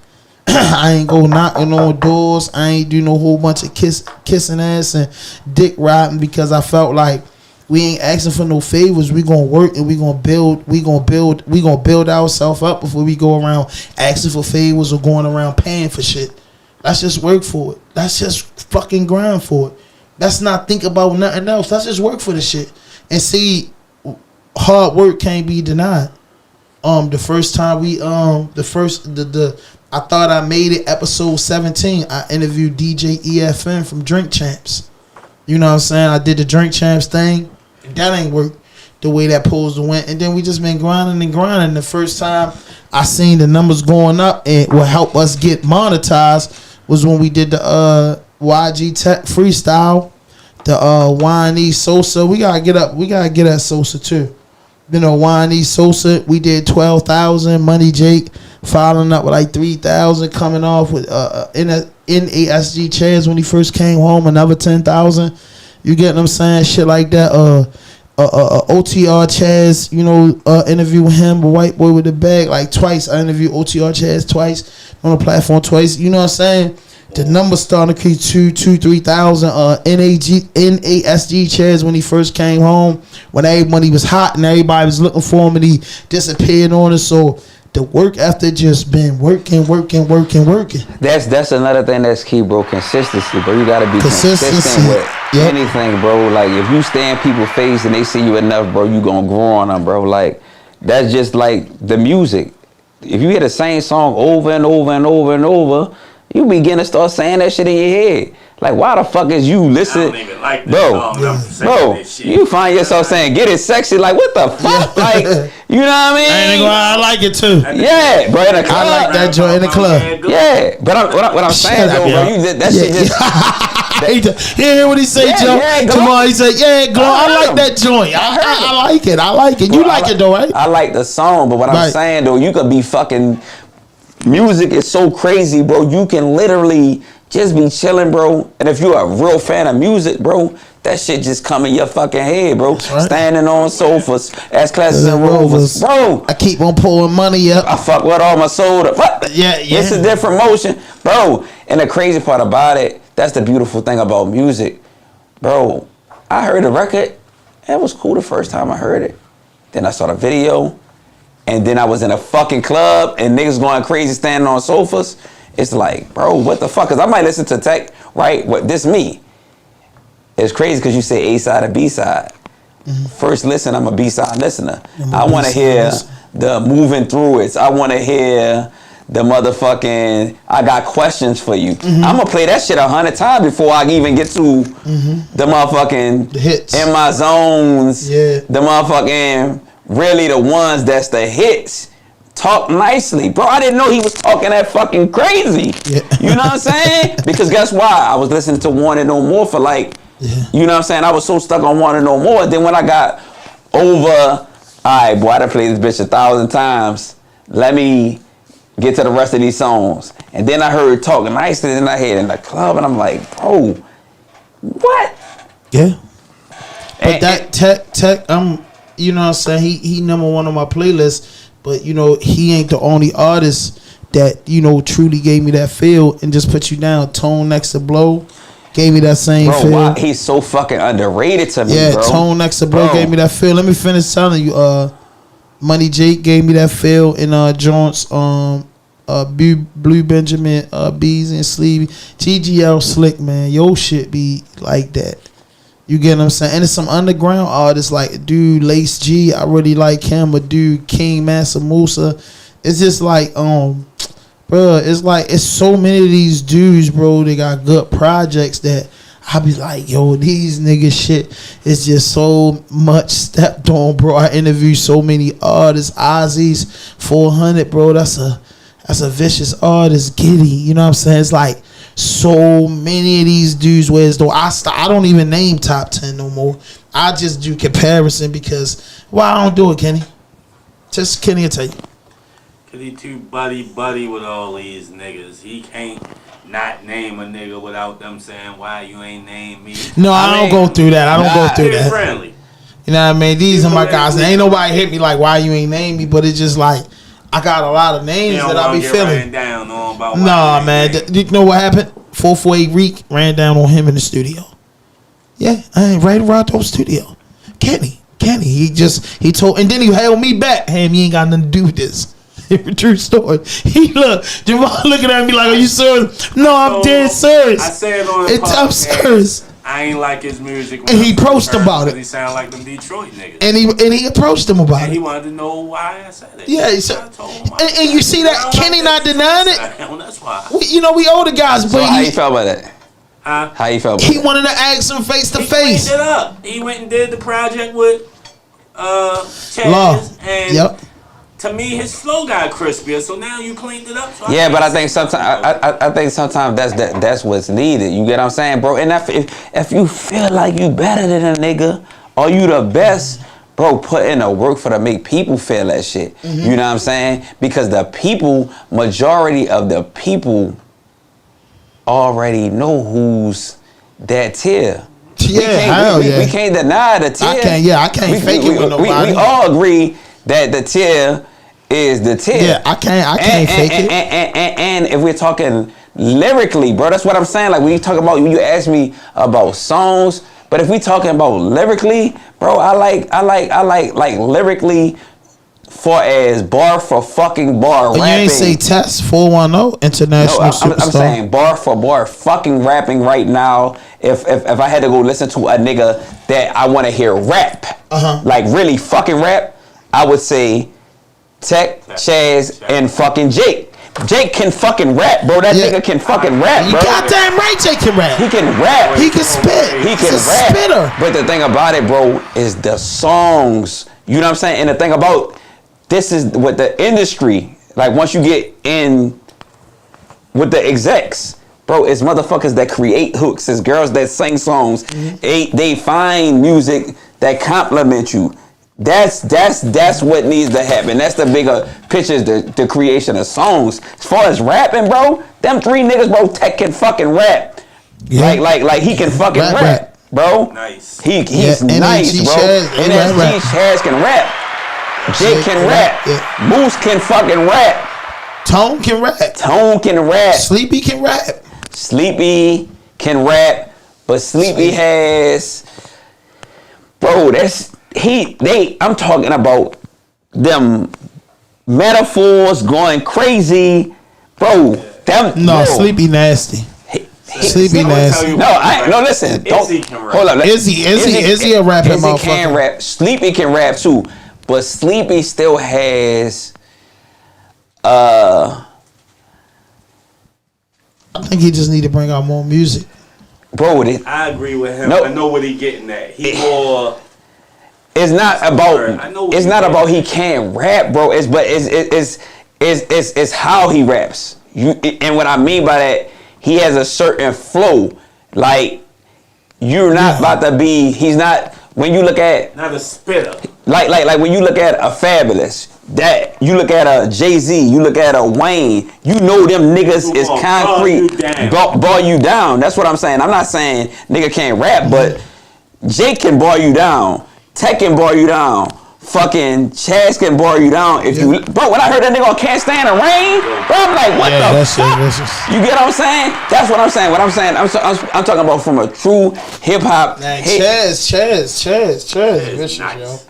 I said that boy that boy deadly, bro. That big motherfucker, that big young. Every time I see him, he get bigger. But that big motherfucker, bro, he can spit.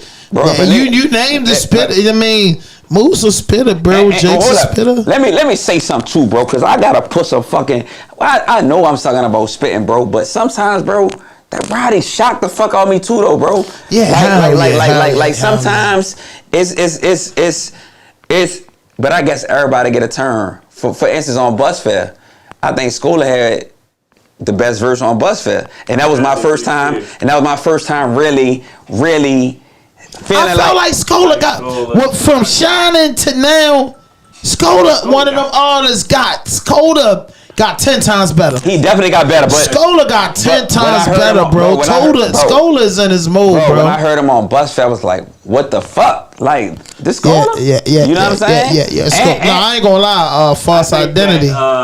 False identity, bro. Well, even competitive nature came Yeah, where but no, with bro. niggas and they nice, it's gonna bring it out. It was a lot on Scholar back though. Scholar got the ghost of Scooter. So it's like that YBS stamp, and then they lost money. You know what I'm saying? They took a few hits. Shit. So what I'm saying is, Scholar just like, yo, he had a big backpack, bro. Like he was right next to Scooter. But I think Scooter held it down more than I seen a lot of deceased rappers, homeboys hold it down. Did he hold it down more than you actually thought he was? Yes. Because I didn't think he He definitely did a big. He definitely exceeded that. Scholar stepped up and put that shit on his back. Yeah, he exceeded that. That nigga put that YBS on his back. Yeah, he Scholar put that shit on his back, bro. I ain't gonna lie to you. He did that. I think. I respect him. Round of applause for that. Shorty did that. It ain't let up since. The CD with I be tripping on there. Why the nigga got joints on that bitch? Even with the bro, even the last shit, the little false identity. That's my shit. The last shit, I was like, he got a new project out now, but I'm talking about the project before this one. I was like, bro, I started listening to the songs on that bitch. I'm like, why the fuck? Yo, these niggas is dropping the timeless music, yo. The way as though you can't even get out of their old shit to get to their new shit, yo, because that's just how good these niggas but the thing about it is, I listen, them niggas is just that fucking good. They getting better and better every project. It does get better, but I be the CD with I Be Tripping on it definitely got more attention than the CD he dropped for his birthday. Because when you saying it get better and better, the music may get better, but are the people but yo, after I Be Tripping, bro, people might not ain't get off of that wave, because I Be Tripping should have been a double platinum record. I Be Tripping brung the whole. I Be Tripping should have had Lil Durk on that bitch, and that shit would have went fucking crazy, especially at the time that him and India was going through what they was going through. Like I just think, I feel like a lot of Baltimore artists. When you say Dirt should have been on it, and then because you caught me up, because you say, you know what I'm saying, these dudes want 75,000, 100,000 to do these records. But they got a relationship. They ain't. They got a relationship. That's just like. That's like that would have been hard. Dirt would have did it. That would have spent that bitch out the roof. You gotta look at Tech, bro. Tech and Peasy. You feel me? Like you gotta touch down to getting. Yeah, not only what's popping, but getting in other areas, bro. Getting in other markets, bro. You feel me? Like that's part of hustling. Like I wish Dirt would have did it, because Dirt, out of the new school rappers, you get them sent outside of Baltimore and the DMV. The new school rappers, Little Dirt is, in my top 10. You get what I'm saying? In the last 10 years, as far as artists that went mainstream. But I be so stuck on Baltimore shit, and I'm so just gone out the culture. It's been like that for a long time. Even in I was a Tim Trees fan, Boss Man fan. You get what I'm saying? LMS, everybody that came out from the city, I support my city 100%. But outside of my city, because we all listen to music, more groomed artists that's already making their waves across the airways, and Dirt is in my top 10. I would have loved to see Dirt work with Skola or any of these artists. You gotta remember one of the first features that fucking Skola had was Lil Baby. They was coming up at that same fucking time. He was on a trap phone ringing. Niggas, man. Yeah. You know what I'm saying? Like, but with Tech had a feature with Baby early on, so and I was at a show. True story. Before we get out of here, I was at a show in Atlanta, and Lil Baby, you know what I mean? Shout out to my man, Uncle Sean. We was in Atlanta, when he just had It Just My Dogs, and when we was down in Atlanta, then the Baby, that was like 2017. It's down in Atlanta for 45 days, and Shorty was out. He was on a fucking dirt road in Georgia. Club had about 500 people in there. He asked the dudes that I was with, could they record him on stage, and he would pay him to do it. And dudes said no, and I was like, yo, Shorty is. They like, that's Lil Baby. And I was listening to the song, and I was like, yo, the song was cool. And they like, yo, he the hottest motherfucker there. And I was like, damn, that moment right there, I ain't know Shorty was gonna turn out to be what he is. He brought up Lil Baby. Just motivation for you rap niggas. I brought Lil Baby the first time to Baltimore. I was the first person to ever bring Lil Baby. We was supposed to do him at Mate and Sherry fucking Hill. They canceled us the day before we were supposed to do that shit, and we wound up doing it in a place on Eastern Avenue called a VIP room. He had to come from on Haven Street. He walked through that back fucking alley. Bro, we had paid this man probably 10.5.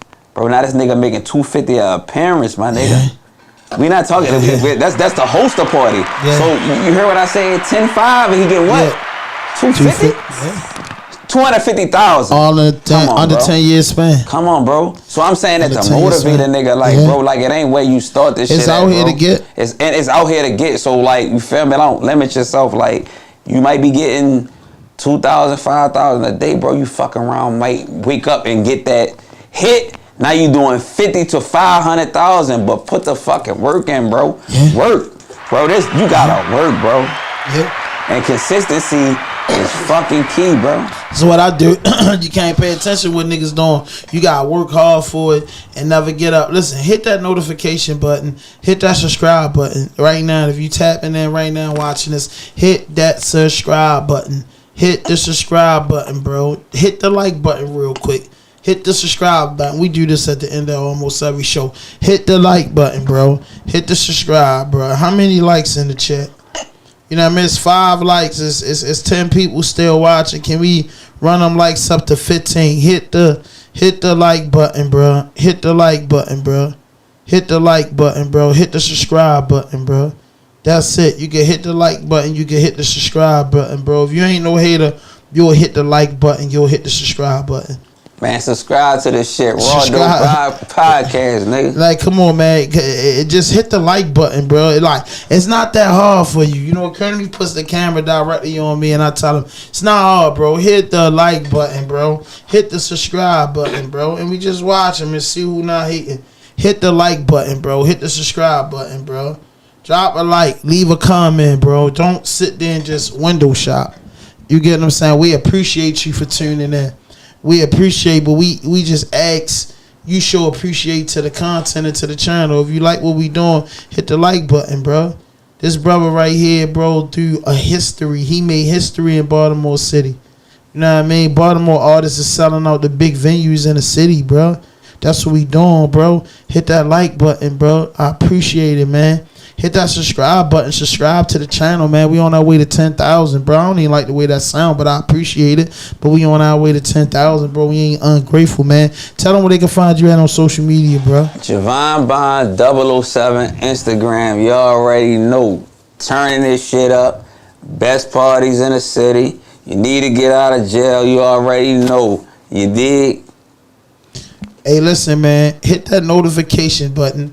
Hit that subscribe button. Drop a like. Leave a comment. Hey, yo. And listen, man. Don't forget, man. The hottest place to go to this summer is the Jewel Box, man. Show them the Jewel Box, Kenny. Show them the Jewel Box. The Jewel Box is the hottest place. Y'all thought I forgot. I'm back out there. Yes. Baltimore, we back on the block with it. 419 East Baltimore Street, the Jewel Box, top floor, tap in, man. Private dancers, your private party, your birthday party, your sister, cousin, mother, boyfriend party. One of the sponsors of RAWDOPE podcast. I'm giving y'all a motherfucking gift. I'm the type, if you around me, watch what you do. I don't care how you feel, I'ma tell you the truth. Niggas say they in the field, I'm just watching the view.